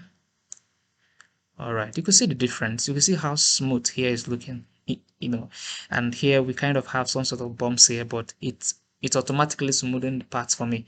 So I'm gonna exit out, Control 0. Make a little of this.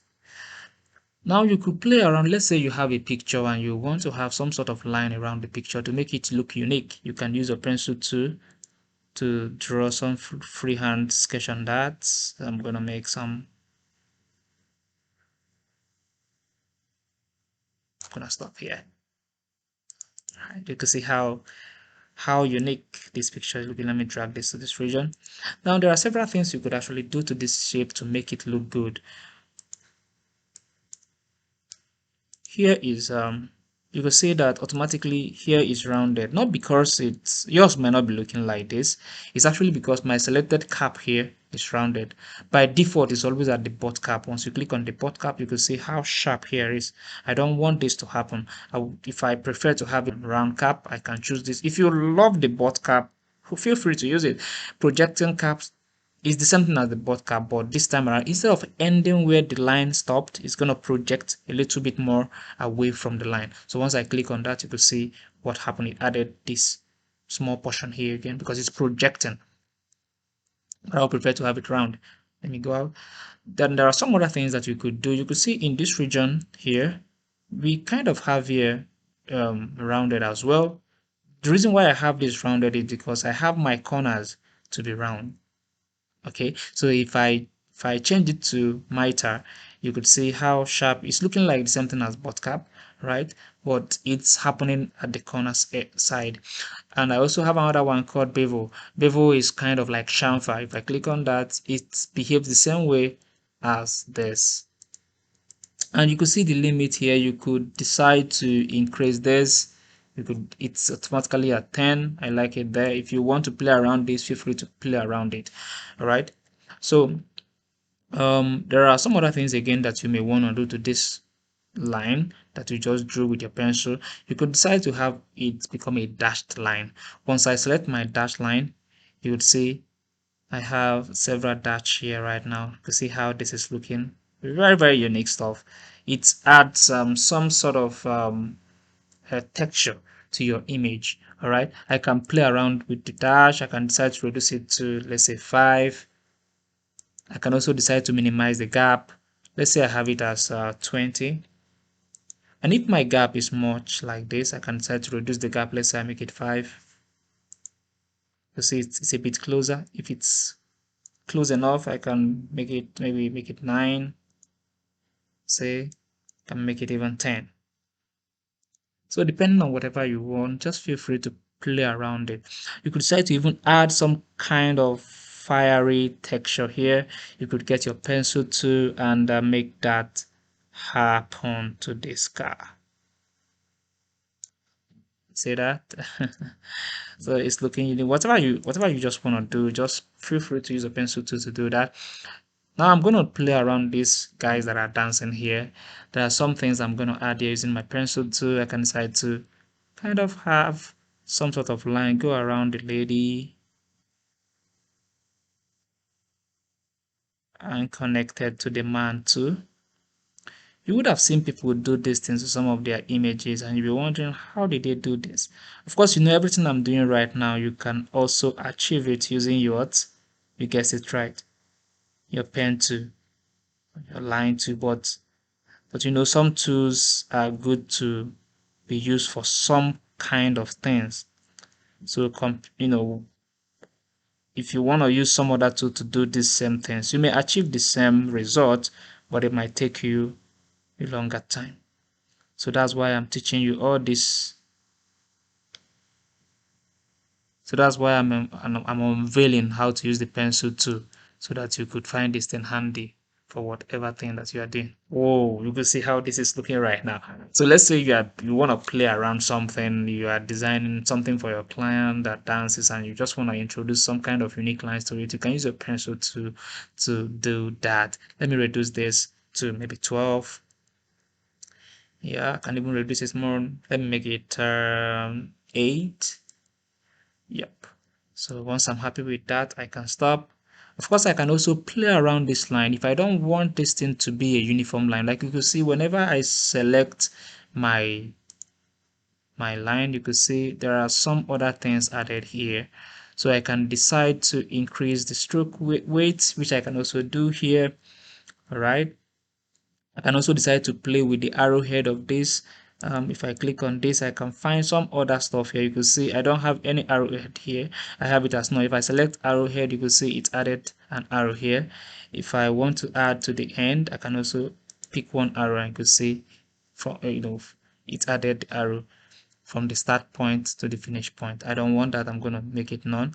And of course, you can see here, you can also scale it down, you can scale it up, you can align it, you can do whatever. You can toggle around this and see what you're going to get. Let me just quickly show you some other things I want you to know about playing around with the lines that you have. Perhaps you don't want to have lines on this, you want to have some other things, brushes or something. You could actually go to this particular brush dimensions here and pick whatever thing you want. You could see by default I'm on basic, that's what you are seeing here. If I pick points, let's say this rounded point, it changes this, right? You can see how this thing is looking. If I pick a bigger one, let's say 15, you can see how different this thing is looking. If I pick this one over, you can see how different. So you could pick a lot. You can say, wow, this is looking unique. Wow. So you can say you can play around this as much as you want. Let me select this and go back and continue what I'm doing. Now you could select some other things like this brush here, like this shaku feather. If I click on that, it will give this a different look. You can see that a different look. I can also click on the library here, the brush library, and pick any one I want. Let me just quickly go to vector pack, go to brush vector.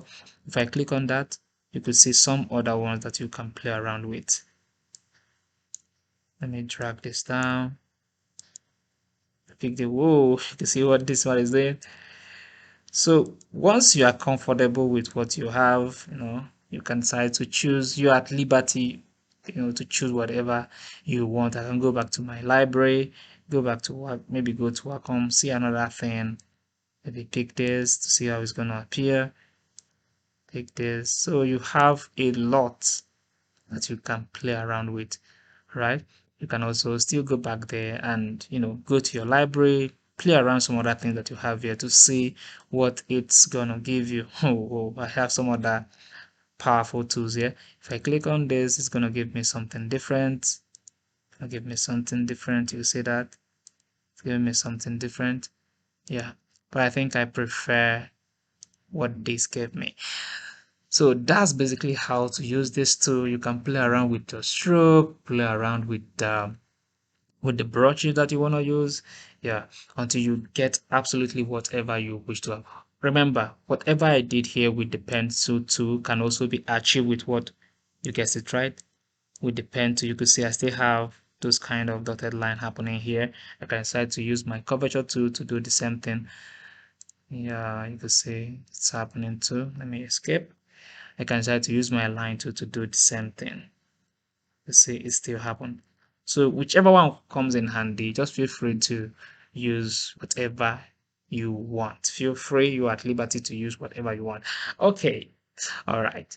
See you in the next video.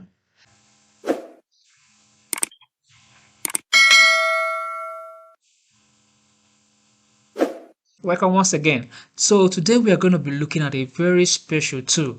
Let's say you have some attribute of an object that you want to copy or transfer to another object. The exact tool to do that with is the eyedropper tool.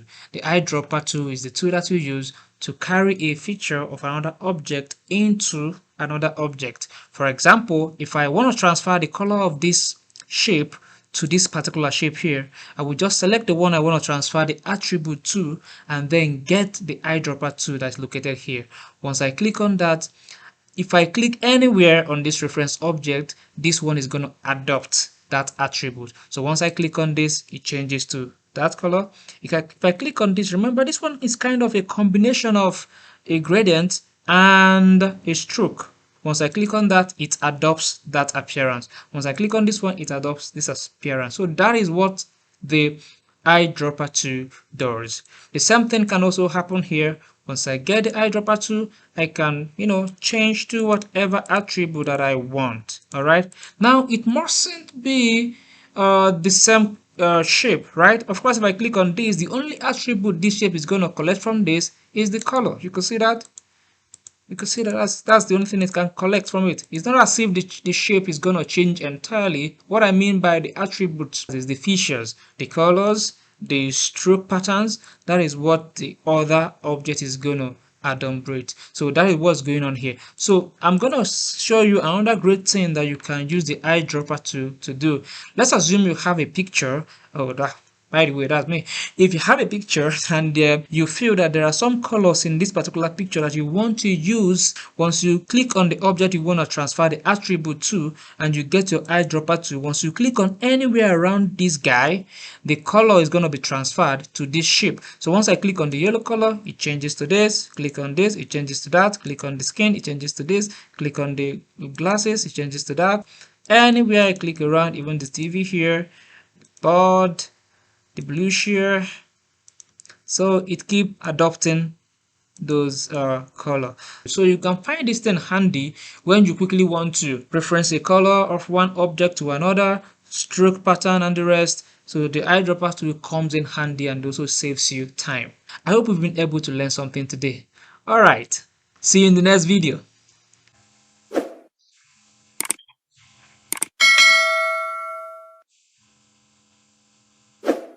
Welcome back, guys. So today we are going to be looking at gradient tool. This tool is used to apply two or more colors to your shape. So once I have the shape highlighted, I can quickly go to my swatches. If I'm seeing a color that has one or more colors, that basically calls for gradient.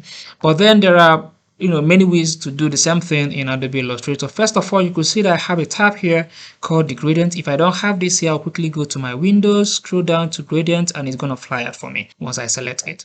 So I will select the object. I'm going to click on this gradient that I have here. You could see this. Once I click on this, it's going to apply two or more colors to this. All right. By default, this gradient that I have here has just two colors. And using the gradient tool, I can decide how I want the orientation of this color to be. I can decide to, by default it's already in the horizontal direction. I can decide to place it vertically, whichever way I want to. I can decide to place it diagonally. You have that liberty, right? You can actually drag a color from your swatches to the gradient slider. If you don't have your swatches here, just quickly go to Windows, scroll down to swatches. Once you click on that, you're going to have your swatches populated.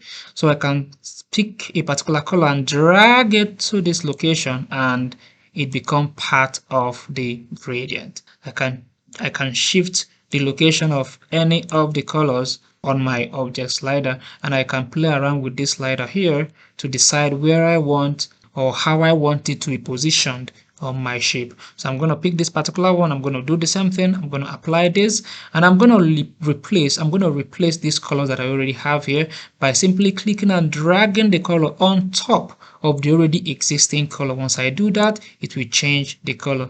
If I don't want to do it this way, I can quickly double click on this, and I have this. I can change the position of these colors right here using my color palettes. I can change it. I can also bring my cursor down on this color palette and then pick any color I want. If I don't like this, I can still click on my swatches here and then pick any color of my choice. I'm going to pick the dark red, and you could see I have the eyedropper tool here. That's like a color picker. Let me click on this background. You can see it changed this to this. Let me click on this one here. It changed this to this. Let me click on the background. It changes to that color. So once I click on this, I'm going to give it another color. Let me try to give it like let me make it lighter gray. All right. So that looks good to me.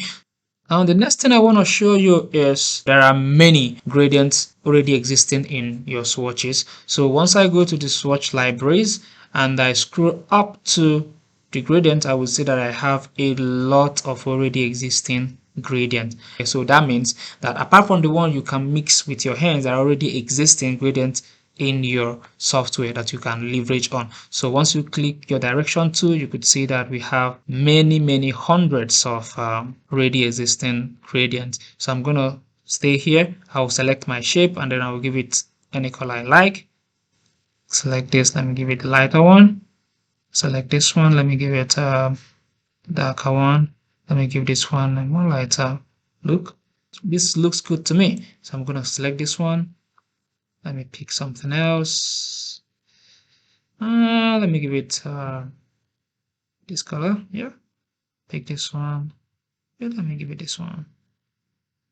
I think this is.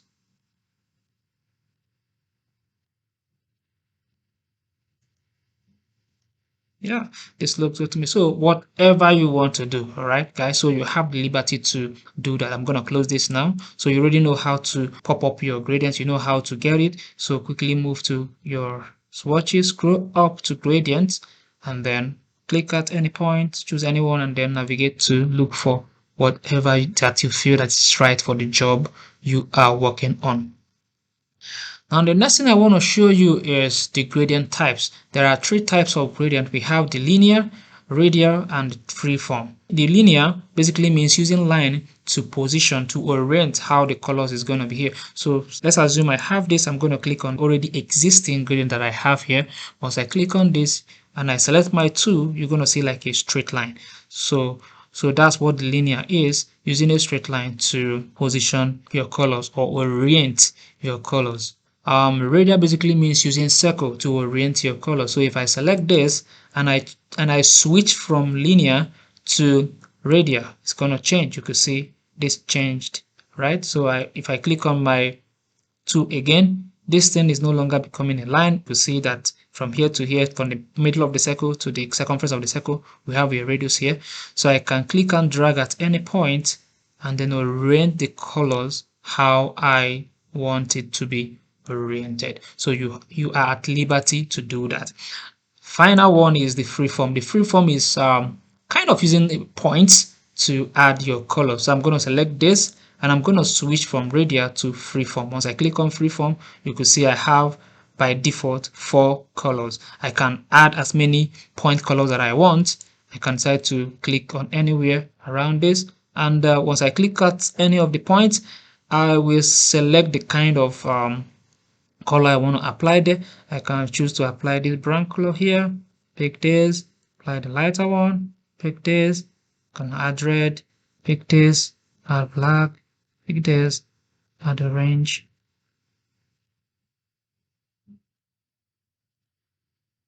add blue, pick this, let me add yellow.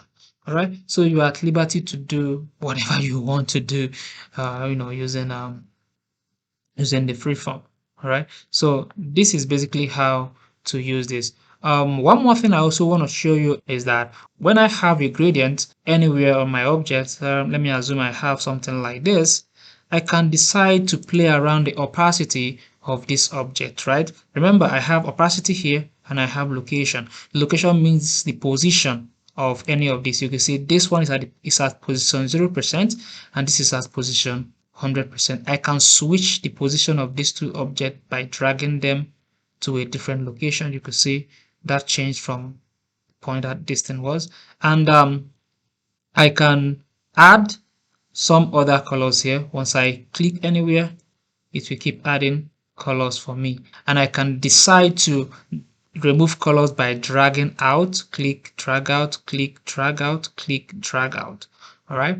So these things also come in handy whenever you choose to make some modification or slight modification to your colors.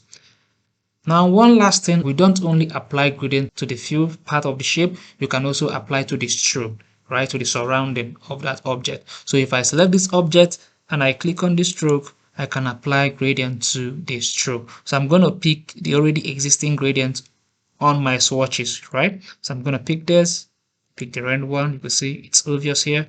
And of course, I can add both fill and stroke, right? I am at liberty to do that. I'm going to do this.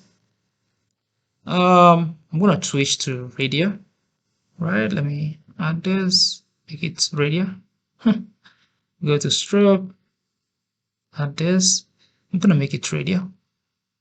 Let me get more obvious ones. Do this, make it radial. That's good. So I'm gonna select this one. I'm gonna pick this color. That's radial already. Of course, freeform cannot operate on the stroke, okay, but it can play a major role on the fill. Okay, so we can see it's already activated. So if I move from fill to stroke, see it's not being highlighted, but if I switch to the fill, it becomes visible. All right, and I can click at any point and add any color that I want. I'm at liberty to do that. Okay, that looks good. I hope you've been able to learn something today. All right, see you in the next video.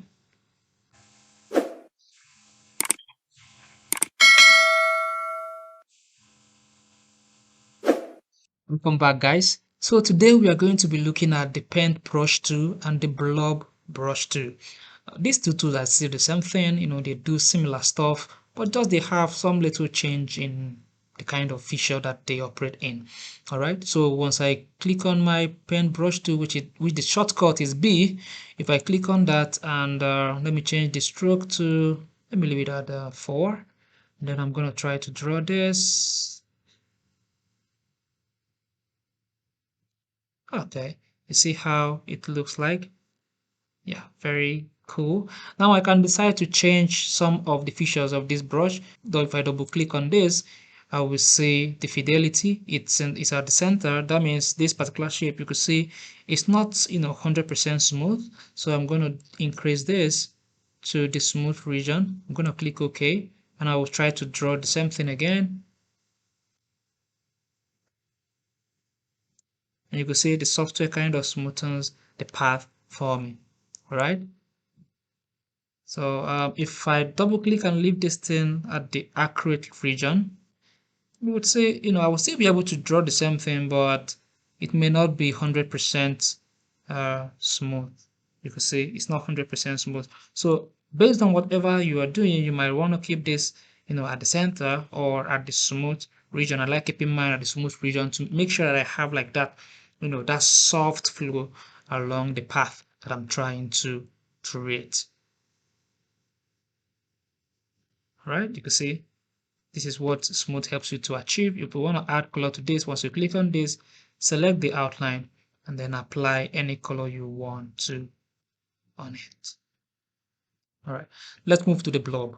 Now the blob still does the same thing. Just once you right click on the paintbrush tool, you're gonna see the blob brush tool here. That's Shift B. You see that's the shortcut. Once I click on that, I will try to draw the same thing here. See, I have this. If I double click on that, I can also change the fidelity. You could see that there is a difference in the kind of feature that that we have on the paintbrush and the blob brush. Here we can actually modify the size of the brush path. We can increase it here. We can also change, play around with the angles, play around with the roundness. So let me just try to move this thing to this soft region. Click OK. Try to draw the same thing. Okay, you can see what happened. Very sharp drawing. I'm going to click this again and increase the sizes. Press OK. It's still the same thing as increasing the stroke, but this time around, instead of increasing the stroke outside the feature of the object, you can do that within the feature of that particular tool. So you can say, wow, this is so big. Yeah, but it's still gave me like a smooth path. If you still want to see what the accurate region does, once you bring this thing down to accurate, let me try to reduce the size a bit. Click OK. You could see it's gonna give me some kind of rough edges, right? I can also still keep this here and play around with the roundness. If I decrease this, you could see the roundness is changing, right? I'm making it to become more elliptical. Yeah, it's forming like an ellipsis. I'm deforming the roundness of the circle, right? Once I click OK and try to draw the same thing, you could see what it looks like. Right now I have some kind of thing. So you could see if you want to build your own fonts or you want to do your own thing, you can actually use this blob brush to do your own thing, and you may come up with something that makes sense to you. All right, I hope this was able to help you to learn one or two things and add to your skill set. All right, I will see you in the next video.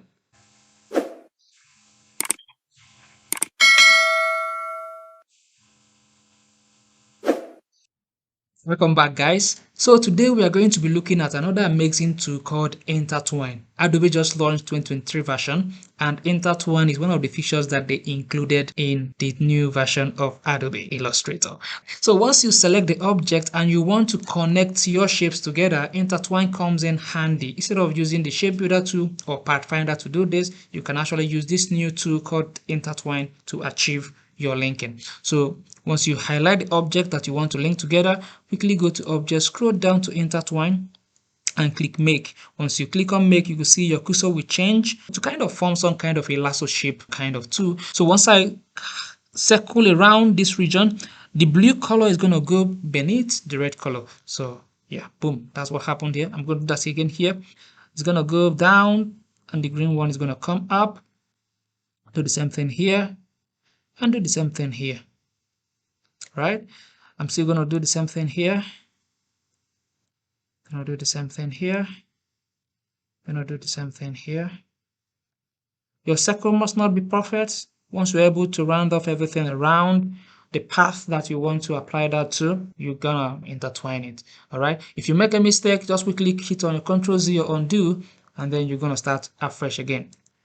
Let's do one more example. Highlight the whole shape. Go to Object, scroll down to Intertwine, Make, then circle around the region that you want to intertwine.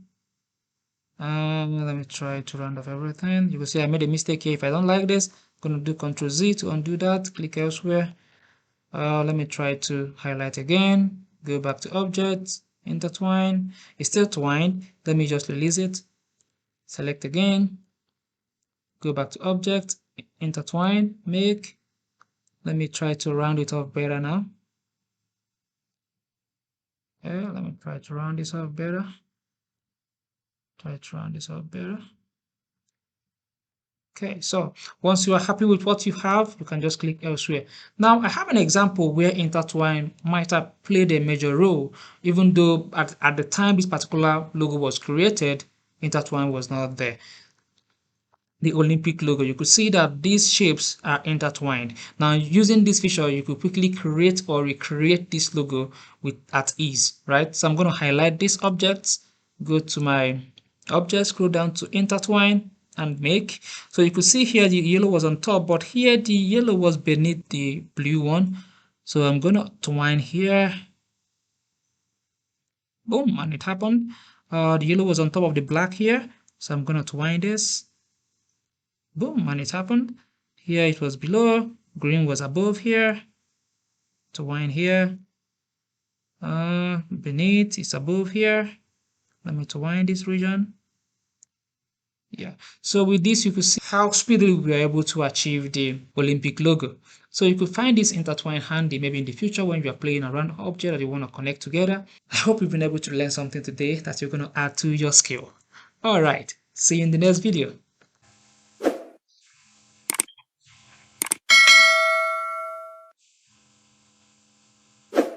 Hello, welcome back guys. So today we are going to be looking at the blend tool. So this tool is basically used to transition from one shape or color to another. It's a gradual change. The blend tool is positioned here. So once I click on that, let me select my first object and I will click on my blend tool. Then I will select the object again, then I will transition smoothly to this one. You can see how that color eventually faded from the black region to the lighter gray region. And I can still click on another color and you will see how this is going to transition from the lighter gray region to the orange region. And I can continue doing the same thing, doing the same thing, doing the same thing, do the same thing and then do the same thing. I can decide to continue. So, but one thing I want you to catch is you can see how this shape we are gradually transitioning from one point to another, from one point to another. I'll do the same thing to this one. Let me get the blend tool again. Let me transition from this one to this one to this one to this one to this one to this one to this one to this one. All right, you can see that. So this is how you gradually transition from one color to another. Now, but this is not all there is to blend to. There are more options to this. So this one is the one I normally use when I want to get the colors between two colors and have it accessible to me. So if I pick these two colors and I move quickly to the object, scroll down to blend, then I will select the options first. On the options, you could see I have the smooth, specified steps, and specified distance. So let me start with the smooth colors. If I press, I'm going to keep the orientation at this point. I'm going to click OK. Then I will go back to the object, scroll down to blend, and I'm going to say make. Quickly go to my object and then expand. I can also expand the one we did before. I'm going to expand and click OK. Once I expand, you could see that I have several circles inside this particular blended shapes. So once I right click, I can ungroup, and if I ungroup, you could see that I have access to numerous colors, right? I have access to many colors between those two guys, right? The same thing can also happen here. I can decide to quickly go to object, scroll down to blend. Okay, but for the purpose of what I'm teaching you now, let me use this particular blend option to maintain what I'm teaching you. So I'm going to click these two together, quickly move to object, scroll down to blend, more options. I'm going to switch to this one, to the align to path. The first one is align to page, this one is align to path. So I'm going to click OK, object, and then make. Yeah, you can see just basically the same thing, just different orientation anyway. So I'm gonna go to my object, expand, click OK, right click, ungroup, and you can see I have access to many colors. So let's explore the other options that we have in the blend tool. Quickly go to object, scroll down to blend.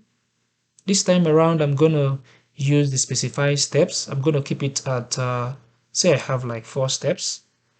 Click OK, object, blend, make, you can see I have 4 steps. You can see 1, 2, 3, 4. That was the step that I added. So in case you don't want to have numerous colors like the smooth steps we saw before, you can specify the number of colors that you want to see transition from one point to the other. Quickly go to your object, scroll down to expand, okay, and right click, and you will have access to this color. Now you can see that if I select this one and I get my eyedropper tool, I can transition from one color to the other. Yeah, I'm gonna undo that. So let's see what else we have here. I'm still gonna do you can see I can still, switch the orientation to, so that's left for you. You can decide to explore that, but let's see what this one is gonna give us. So still the same thing anyway. There is no much more difference. Object, expand, okay, right click, ungroup. Okay, so let's see what the last option there is. And I'm going to select specified distance. So this one is you specifying the distance between two shapes, okay, when they are morphing together or when they are transitioning, the distance between two different circles. So I'm going to keep this at 4. I'm going to click OK. I'm going to make now. So quickly go back to object, expand, okay. Still the same thing like the one we saw earlier, but of course I can decide to change the distance, okay. So let me try to change the distance of this particular one. More options. I'm gonna give this like, let me give it 20. Click OK. Object, scroll down to blend, make. You can see I have a different kind of blending between these two, and if I increase the number of distance, it will still give me different kind of orientation. All right, so another thing I want to show you is that using the blend tool, you can actually morph two different shapes as well, not just the same shape. We can morph two different sizes of shapes together, and you're going to see how it will gradually transition from one to another. So I'm going to select this one, the smaller one, click on the blend, and then morph it with the next one. You could see that transition. Now the reason why I have this way is, if you remember with our previous slide, we were able to set our points to 20. So I'm going to undo that.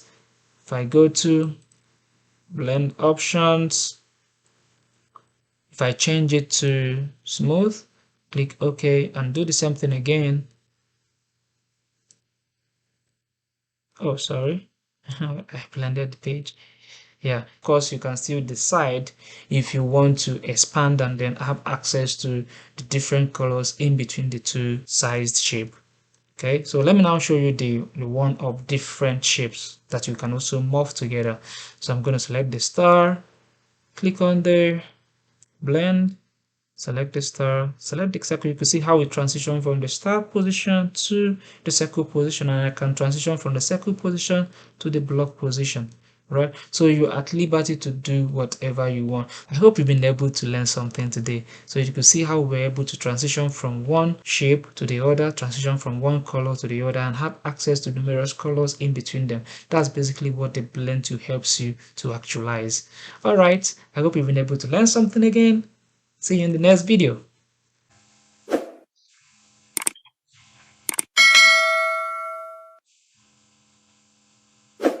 Welcome back, guys. So today we are going to be looking at the eraser tool. Alright, so with the eraser tool, just like the name sound, use it to erase some things.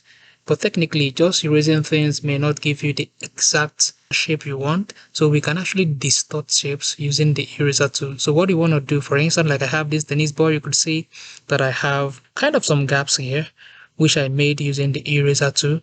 Now I'm going to teach you how to achieve something like this. So you have to select the object and quickly go where we have the eraser tool here. So once you click on that, you can increase the size of your eraser tool by clicking on the square bracket, right? With the square bracket, you either increase or decrease.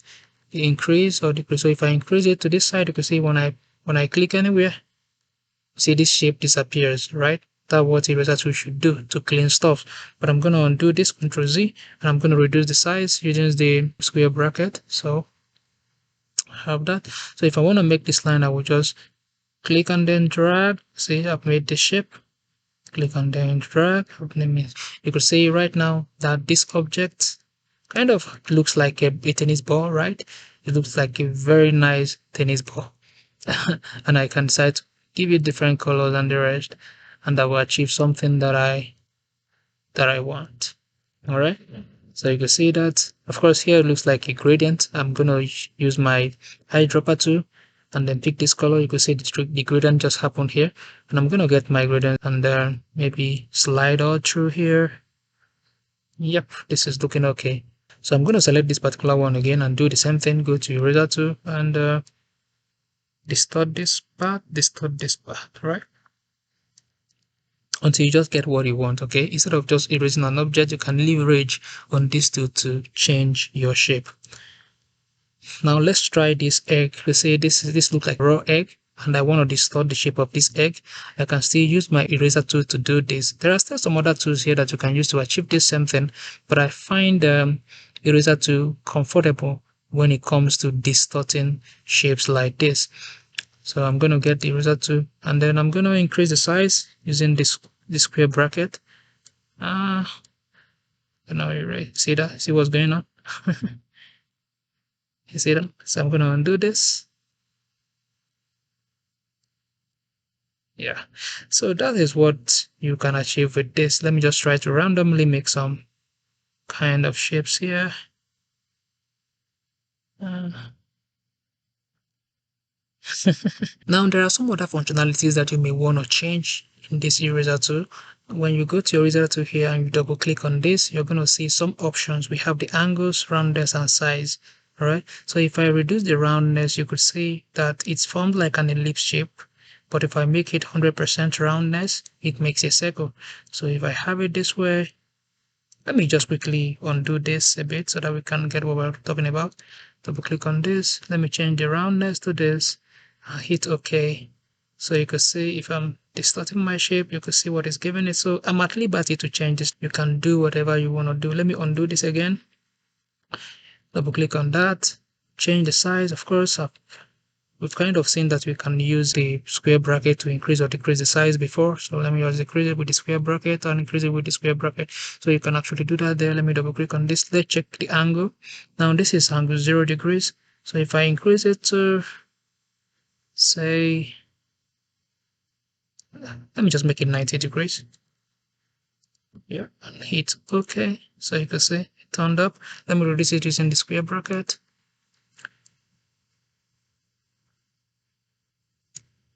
Yeah, so you are at liberty to do whatever you want to do to the shape. So far you actualize what you have in mind. Hopefully this particular skill set, you might find it handy when you are working with shapes tomorrow. Maybe you want to distort some things. All right, see you in the next video.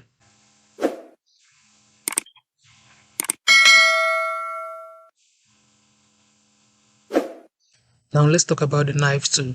So whenever you want to cut your object or divide a shape, the best tool to use is the knife tool. Of course, I've taught you how to use the Pathfinder tool, and I've also taught you how to use the eraser tool to distort shape. But this time around, instead of you using the Pathfinder tool, you can use your freehand knife tool to create pathways on your object.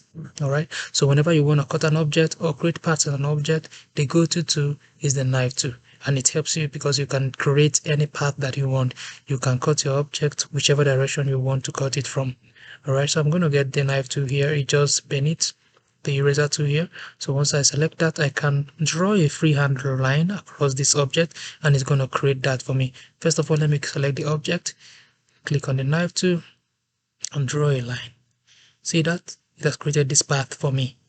I've cut the shape this point, so nothing happened. Let me also cut it this way, another thing happens. Right? And I have the liberty of choosing whatever color I want for these parts. Right? So that's basically what the knife tool does, to create pathways, freehand pathways in a shape. Let's do some other examples.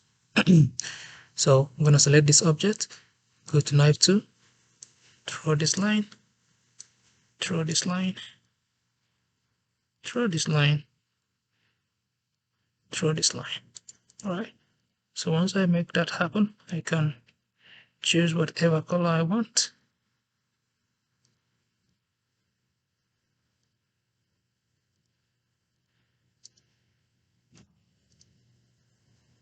Yeah, let me do the same thing here.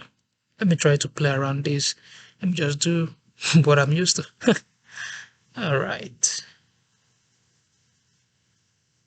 So you can see I'm at liberty of creating any shape I want.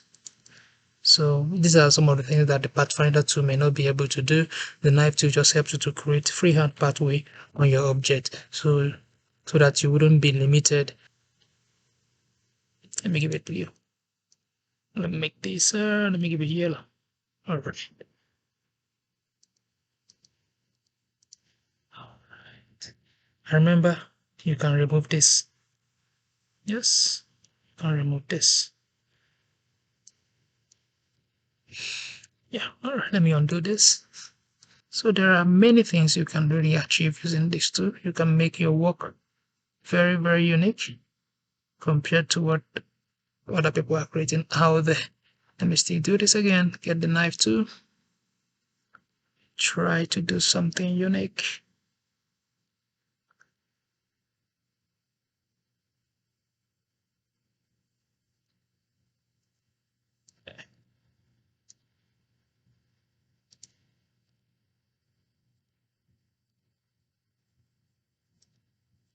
Yeah, so you can see how I'm creating different paths using my knife tool to create this thing. So you can actually leverage on this tool to create multiple paths in a shape.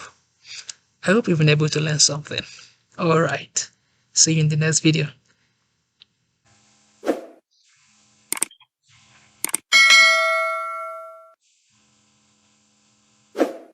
Hello guys, welcome back again. So today we are going to be looking at the scissors tool. Previously we've looked at the eraser tool, we've looked at the knife tool. Right now we're going to be talking about scissors. Alright, still the same cutting happens here, but these two have their own uniqueness. Let me kind of refresh your memory on some differences that the eraser tool and the knife tool has. So if I have this selected and I get my eraser tool, let me decrease the size by using the square bracket. If I draw a line from this point to this point, you could see that it kind of removes this path and I have this remaining portion up and then this larger portion down. But if I use the knife tool, I will only cut a part but not erase the entirety of that part. Alright, so if I cut a line like this, you could see I've made a division between this part and this part, but the eraser tool kind of removes some certain part to resolve the differences, but knife doesn't do that. And again, in this too, you could see that if I have my outline stroke, it still kind of captures everything. My outline stroke for the line still also captures everything. But in the scissors too, I have to select 2 points, but then I will have to trade some portion of the stroke. Let's see how this happens. So I will right click on this and I'll get my scissors tool. Let me pick this point and then pick this other point. Now let's check if I still have my outline all around. When I click on the outline, you can see my outline is only at the border, but not where the division actually happened, right? So in case you are creating something and you want your stroke to be affected, direction of the path, you can actually use your scissors tool to achieve that. Let's do this again. Let me try the scissors tool here. You can see it just continues cutting the object. Continue cutting. If I click another place, it continues cutting. Click another place, it continues cutting. But remember, the stroke will never be found in the inner region. It will only be on the outside.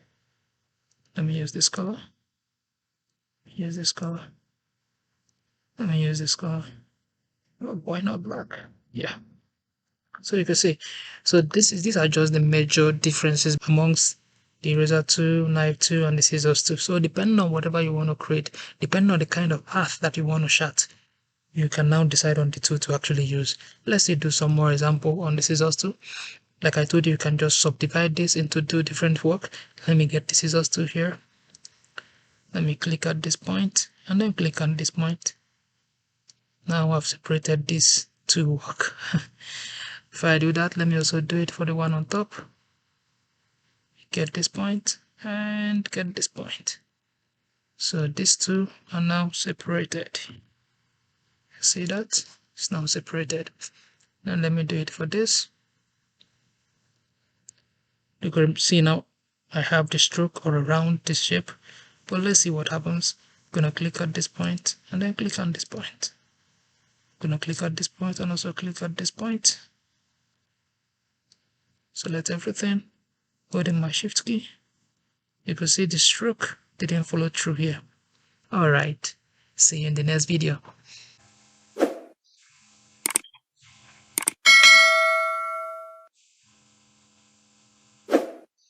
Okay, welcome back guys. So today we are going to be looking at the mesh tool. This is a tool used to add colors using columns and row. That's like using a grid to apply colors to your shape. And you can see using the example we have here, you can see I have 2 columns, 2 rows, I mean to say, and 3 columns. Alright, so I'm going to select this object. I'm going to use the mesh tool here. I'm going to click on this, pick the first row, pick the second row, and then create like 3. Let me undo this. Create 3 columns. Alright, so what you basically want to do is to make sure that your fill color is selected, and then if I click at any point, I'm going to give it some color. Let me use the darker brown that I have here. I'm going to select this point, add the darker brown, select this point, dark one. So you're gonna, because you are meshing colors together, you are going to be adding colors at each point so that it will reflect on some of that point that is connected to it. Right, so let me complete this. Let me zoom in a bit so that we can see what we are doing. I can also use my direct selection tool to be adding the colors. Right, so I'm going to go to this one. Let me pick the lighter ones. Pick the lighter ones. Pick the lighter one.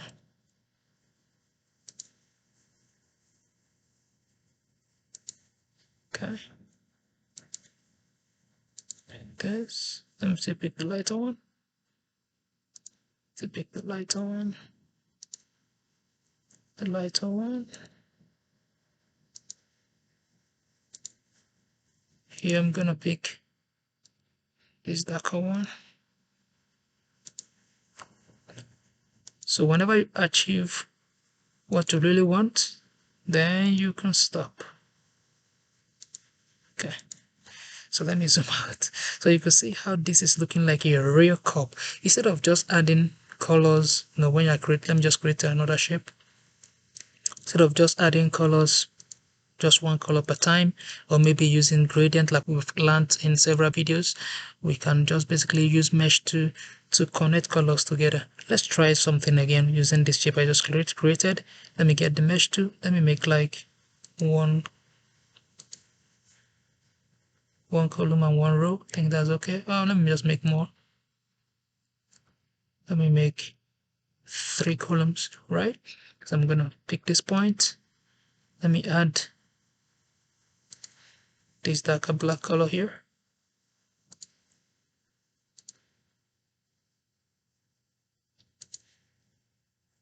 Pick this. Pick this point. Pick this point. Pick this point. Let me put the lighter ones.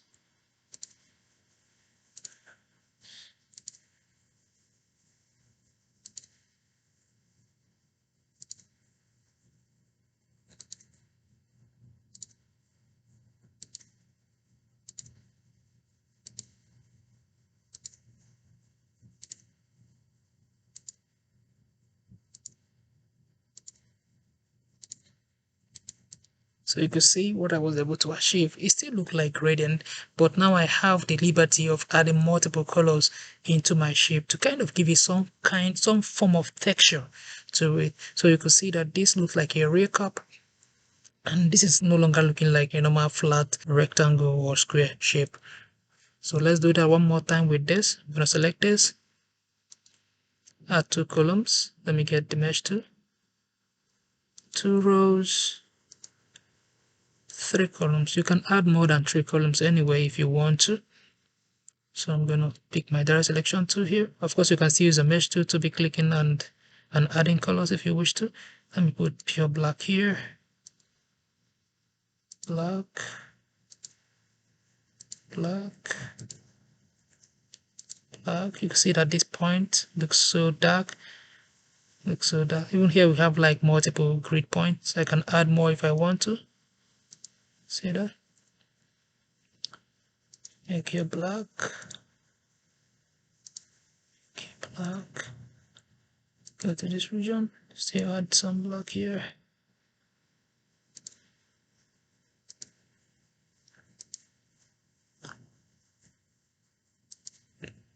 Me add this color here. Just to make it look as if light is reflecting within that region. Still add one more.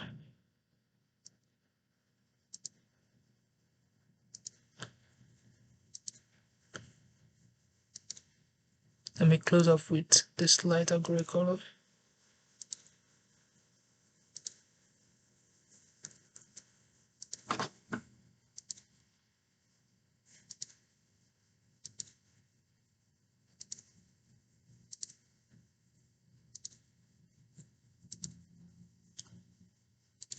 Alright, so you can see until you achieve whatever you want. If you feel that this point is not giving you what you want yet, you can still make some changes.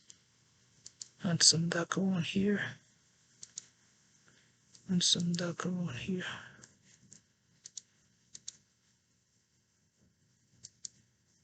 Okay. Once you get what you want, you can stop. I think here is so dark. Make it lighter.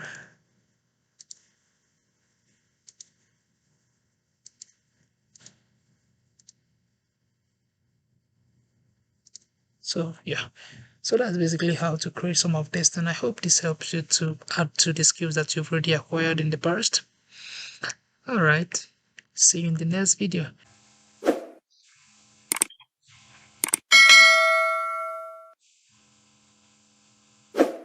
Welcome back, guys. So today we are going to be looking at the rectangular grid tool. The rectangular grid tool is used to create tables, hash, and several kinds of tables that you want to create. This tool, you kind of find it handy in the future whenever you want to make such kinds of shape. The rectangular grid tool is located where we have our line segment tool. Once you right click, you're going to find it here. Once you select that and click anywhere on your artboard, it's going to bring these options for you where you can select the width and height, the number of horizontal dividers, and the number of vertical dividers. Alright, if I'm comfortable with it, let me just make this in 5, make here 5, and click OK. So you can see I have this here. Now if I want to get this hash here without this border here, I will have to select the object, right click on it, and then ungroup.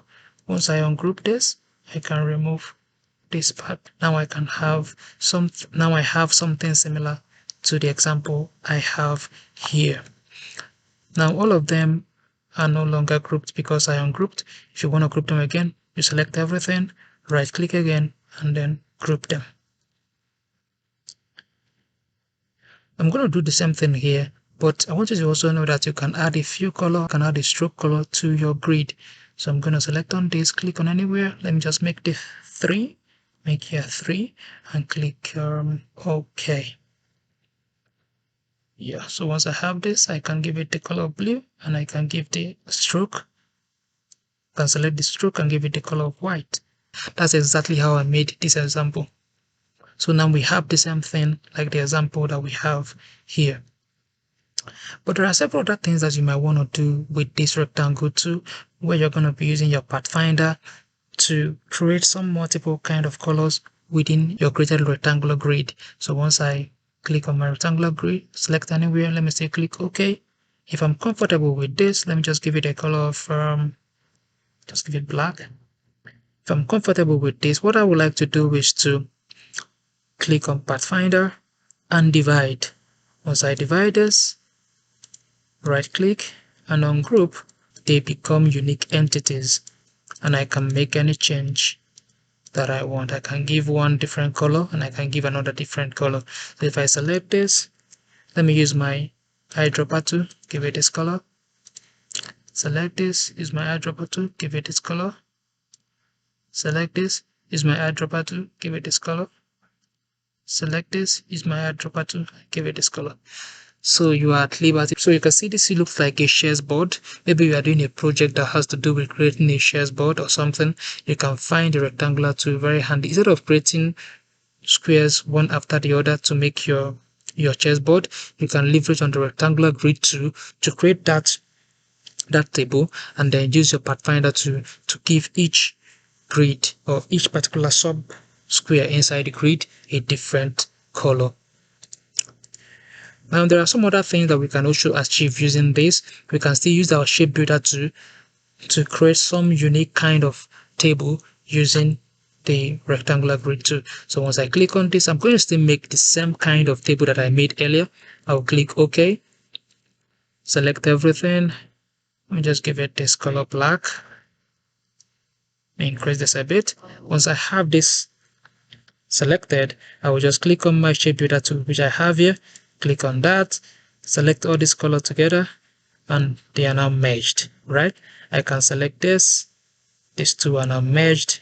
I can select this, these two are now merged. All right, so I can give them different colors. Let me right click on this and ungroup, then I can give them different colors. See that? Let me select all this and give it a different color. Select this, give it a different color. Let me select this and give it a different color. Of course, you can add text to this. So let me click on text. Maybe write something, just shape.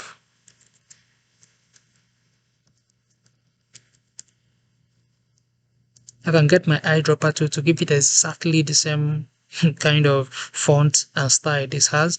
I'm going to click on that and drag and drop it here. Right, so you can see it's kind of much bigger. Let me reduce the size within my shift key. Reduce the size a bit so that you can. So you could see these are some of the things that you can achieve with your rectangular grid tool, and you can leverage on some other to create some other sophisticated shape that you want to achieve.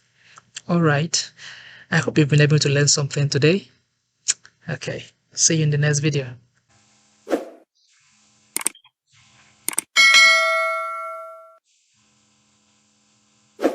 Welcome back, guys. So today we are going to be looking at the repeat tool. This is used to do something over and over and over again. Now there are three basic ways of doing repeat in Adobe Illustrator. We have the radial, we have the grid, and then we have the mirror. So I'm going to be showing you how you leverage on this tool to create multiple patterns of object that nobody has ever done. So let's assume you have a circle like this and you want to create this. You quickly go to your object, scroll down to repeat, and you can see we have the three kinds of repeat options, and we can click on more options to navigate through the way we want things to appear whenever we select any of the repeat choices. So you can see we have the radial, the grid, and the mirror. Now on the radial, you can see that we have by default 8 number of instances to happen quickly whenever we create this, and you could see that by default this is at 0. You can decide to have it at 90 degrees, but I'm going to just leave it empty and I'm going to cancel this. Now when I go back to my object on repeat, if I click on radial, it's going to repeat this object 8 times. Now you can see I have this, and you can see that it's radially arranged. Click and drag holding my shift alt key. I'm going to duplicate this. There are many things I'm going to do to this object that is going to affect the way this shape is arranged. Now if I click on this and I drag, you could see that it distorted how this shape is arranged, and I'm getting a different shape altogether. And if I click on this, you could see I'm making some kind of changes to the number of shapes that I have here. I'm going to close this up. I'm going to increase this to have this back again. Close this out. Then I can increase the number of circles I have here by clicking and dragging down. I'm decreasing it. If I want to increase it, I will drag up, and if I keep dragging, I'll keep having many instances. You can see right now I'm at 56 instances. Let me just try to make it 50 and then stop. You can see I have some other kind of shape. Now this shape, if you want to create it with a circle, it's going to take you longer time to have multiple circles that are going to give you this shape. But with the repeat tool, you can repeat a particular thing over and over and over and over again. Now I'm going to hold my shift key and I'm going to click this circle and then drag. You can see I've changed the orientation to this direction, and I can increase this. If I click and drag to another region, I'm kind of distorting the distance between the instances, and if I bring closer, I'm kind of reducing the distance between the instances. So you can play around this to see what you're going to achieve at the end. I'm going to do the same thing here. Click on this, go to my objects, go to repeat, click on radial, and it creates 8 patterns for me. I'm gonna select this, holding my shift alt key to duplicate this, and I'm going to increase this by clicking on this and then dragging up. I'm increasing the number of instances. Let me make it 50 as well. Then you can see I have some other kind of shape here. Now I have this star shape. Let me go back to my object, click on repeat and select radial. Now I have this A stuff here. So now I want to leverage on the expansion tool. The expansion, because you can see that these shapes, I cannot really separate them, right? With the expansion tool, I can play around this shape. I can distort how the shape is being arranged. I can distort each shape and I can give it a different look. So if I select on the object, I'll quickly go back to my object and click on expand. When I click on expand, it converts this thing from being a radial of shape into becoming one single shape, right? One single object. So I'm going to click OK. Now you could see that there was a change. Now I don't have that button that increases the number of instances of this particular star. Now with this star, I can now see it as a single entity, and I can do something more to this. If I right click and ungroup, now I have them as distinct stars. I'm going to go back again. Let me know ungroup. I can decide to go to Pathfinder and unite the shape. If I unite that, it becomes one single shape and it gives me a different pattern altogether. So that's how the expansion tool works. So I'm going to do the same thing here. Let me try to duplicate this one. You already know how I got this. Duplicate this one and try to increase the number of instances. Say that. Let me make it 50 again. Yep. Click on this, go back to objects, scroll down to repeat, radial, and I have something like this. Remember, you can use expand if you want to. Let me duplicate this first. Let me increase the number of instances that I have here. Let me make it 50 as well. Click on this, go back to object, expand, click OK, and unite it together. I can even divide. If I click on divide, right click on group, see I have different shapes right now. So depending on whatever you want to achieve, you can find this tool very handy. Now let's look at some other repeat types we have. We have the grid. The grid is kind of creating multiple objects both throughout the row and throughout the columns. Select the object first, click on object, go to repeat, click on options, go to grid. Now you can see that we have horizontal spacing and the vertical spacing. So once I click OK, and if I go back to my object, go to repeat and I select grid, it's going to repeat the circle by grid. You will see I have 2 rows and I have like about 4 columns. If I click and drag here, it's going to increase the number of circles I have here on the horizontal side. If I click and drag here, it's going to increase the number of circles I have in the vertical side. Now with this, I can increase the instances of circles that I have, and I can decrease the instances of circles that I have. This is happening horizontally, and if I want to do that vertically, I'm going to select this one and I click on this. I have it this way. So depending on whatever you want to do, you can use this to create very unique patterns that you're going to use maybe on your flyers or even your illustrations.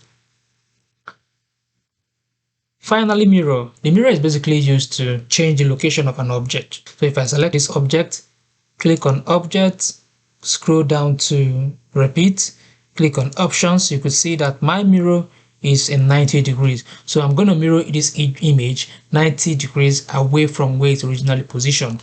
So if I have it at 90, go back to my object, scroll down to repeat and mirror it, you could see it's happening at 90 degrees. Now this, I can use this to change the distance between the two objects. If I click on this and drag, you can see I'm changing the distance between the two objects. I'm at liberty to do that. Let me leave this here.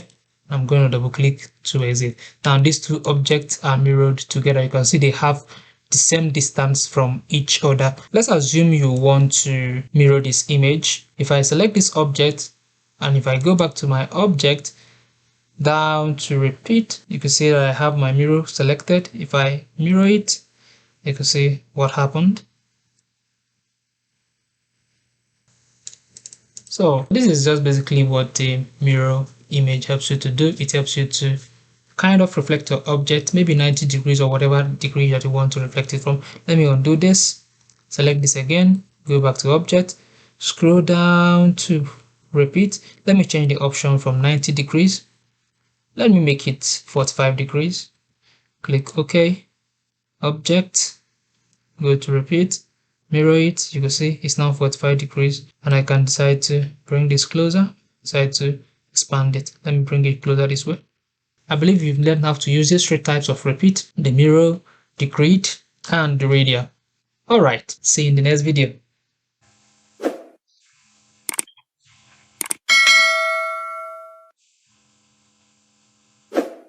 Welcome back, guys. So today we are going to be looking at the transform options. There are 5 basic transform options in Adobe Illustrator. We have the move, rotate, reflect, scale, and share. I'll be showing you quickly how all these things come into play when you are positioning your object or rotating your object, or displacing the location of your object from one point to the other. So the first we are going to look at the move to. So I have this object. I'm going to move this object by 200 points and then locate it at a particular angle. Now there, of course, you can use your selection tool to move your object around, right? But if you want to specifically position your object at a particular location in Adobe Illustrator, the best transform option to use is the move to. Now if you select your object and you right click, you're going to find the transform options here. You can see we have the five of them here. You can also go to objects and you can find the transform option here again. So I'm going to select the move. First thing I want to do is to change the distance to 200 points. You see that? And then change the angle. Let me change it to, of course, minus 90 degrees is same thing as 270 degrees. Let me change it to 90 degrees. I'll click OK. You're going to go here. Okay, let me do that again. Right click, go to transform, click on move, change this to 200, change this to 90. I'm going to copy. If I click OK, I'm going to move the object quickly from this position to this position. Once I make a copy, the reference object will still be here while a copy will be made at the new location. So I'm going to click copy to see what happens. Select this again, transform, move, 200, let me try 270 degrees, make a copy again, see what happens. Click on this, transform, move, select 180, make a copy, see what happens again. Let me do one more. You can take out time to practice the rest. 0 degrees. 0 degrees is something as 360 degrees. 360 degrees. Make a copy. Yeah. So these are basically how to use your move to shift an object from one location to the other. The next transform option we are going to look at is the rotate tool. So if I select these two objects, there are 2 ways of doing this. If I right click on this object, I quickly go to my transform, go to rotate, select the angle I want to rotate this to. Originally this is located at 0 degrees. Now if I change this to 90 degrees and let me make a copy to see what happened. 90 degrees. Let me undo this, right click again, transform, rotate. Let me try to make it 45 degrees, make a copy. It's going to transform that to 45 degrees. Here you could basically find the rotate button here. Once I select this object, you could see this particular center point that is located here. That means this object is going to rotate in accordance with this center point here. So if I click at anywhere and then rotate this object, you could see that reference point becomes the exact point of rotation. Let me undo this. If I click on this center point and locate it elsewhere, maybe here, if I rotate, here will now become the reference point of rotation. If I rotate this object, you can see it goes round that reference point. Let me undo this. If I move it to this direction and rotate, it's going to reference this particular location as the point of rotation. See that? So once I achieve what I want, I can stop. The same thing happens here. If I select this object, click on my rotate button, here becomes the center of reference. I can rotate it from the center. If I don't like it this way, I can click at the middle point of reference and drag it to another location and then rotate. There becomes the new center of rotation. Now let's look at the reflect. The reflect is like it's like a mirror, right? Remember the last time we talked about repeating options we have in Adobe Illustrator, the one located on the object. When you click on your repeat, you find the mirror. Now I'm going to do reflect is just the similitude of a mirror. Now you can see I've created an object, but I still want to have this particular arm at this left side of this body, right? So if I select the two objects, if I right click on it, when I go to transform, I'm going to find reflect. If I select reflect, the vertical part is selected. That means if I'm going to flip this object, if I'm going to reflect this object, it's going to be reflected vertically. If I select horizontal, that means it's going to be reflected horizontally. Now let me maintain vertical location and then I'm going to make a copy. Once I make a copy, that basically means that the initial hand is still going to be there, the reference hand is going to be there, while the new hand will be copied. So if I click copy, I can hold my shift key and drag it to a new location. You can see I've already made a new copy of this. Now still on this, I can go to my rotate tool here. If I right click on that, I will find my reflect option there. Once I click on that, you can see a point comes here, point of reference comes here. So if I click and rotate, you can see I'm beginning to reflect this object to a new position. I'm transforming it, I'm reflecting it to a new position. So whatever you want to do, however you want it to be positioned, you are at liberty to do just that.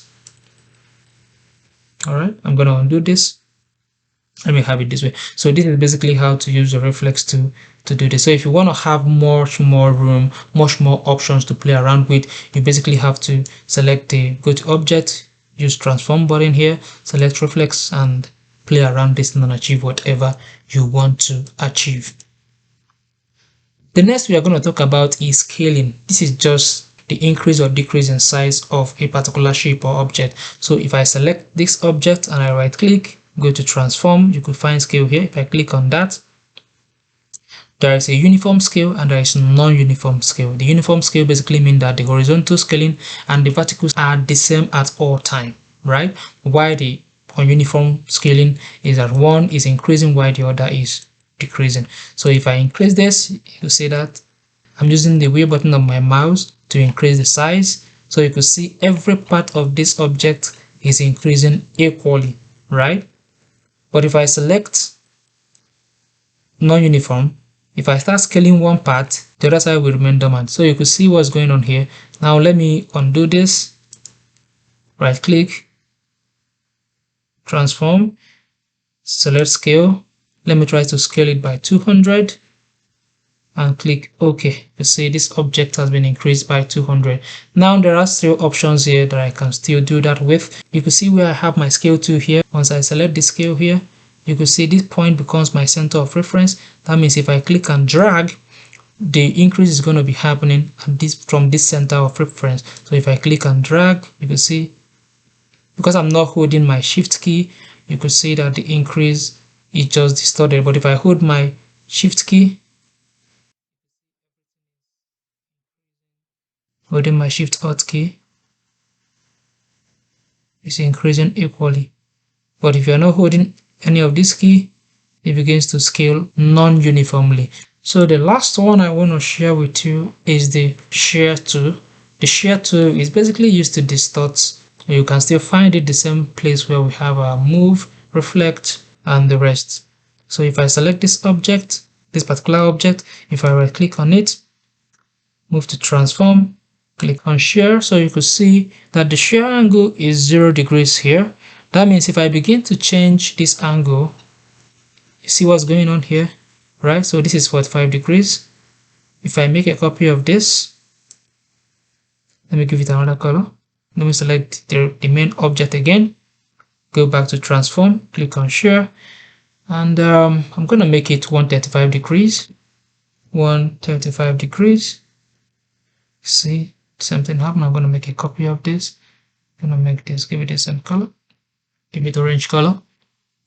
There is still shear tool in your option here. When you right click at the button here, you will see your shear tool here. Once I click on that, you can see I have your reference option. Now basically, whenever you are working with transform option and you are using the two buttons here, it will always give you a center point of reference, right? So if I click and drag, this object is going to be transforming based on this center point. Let me undo this.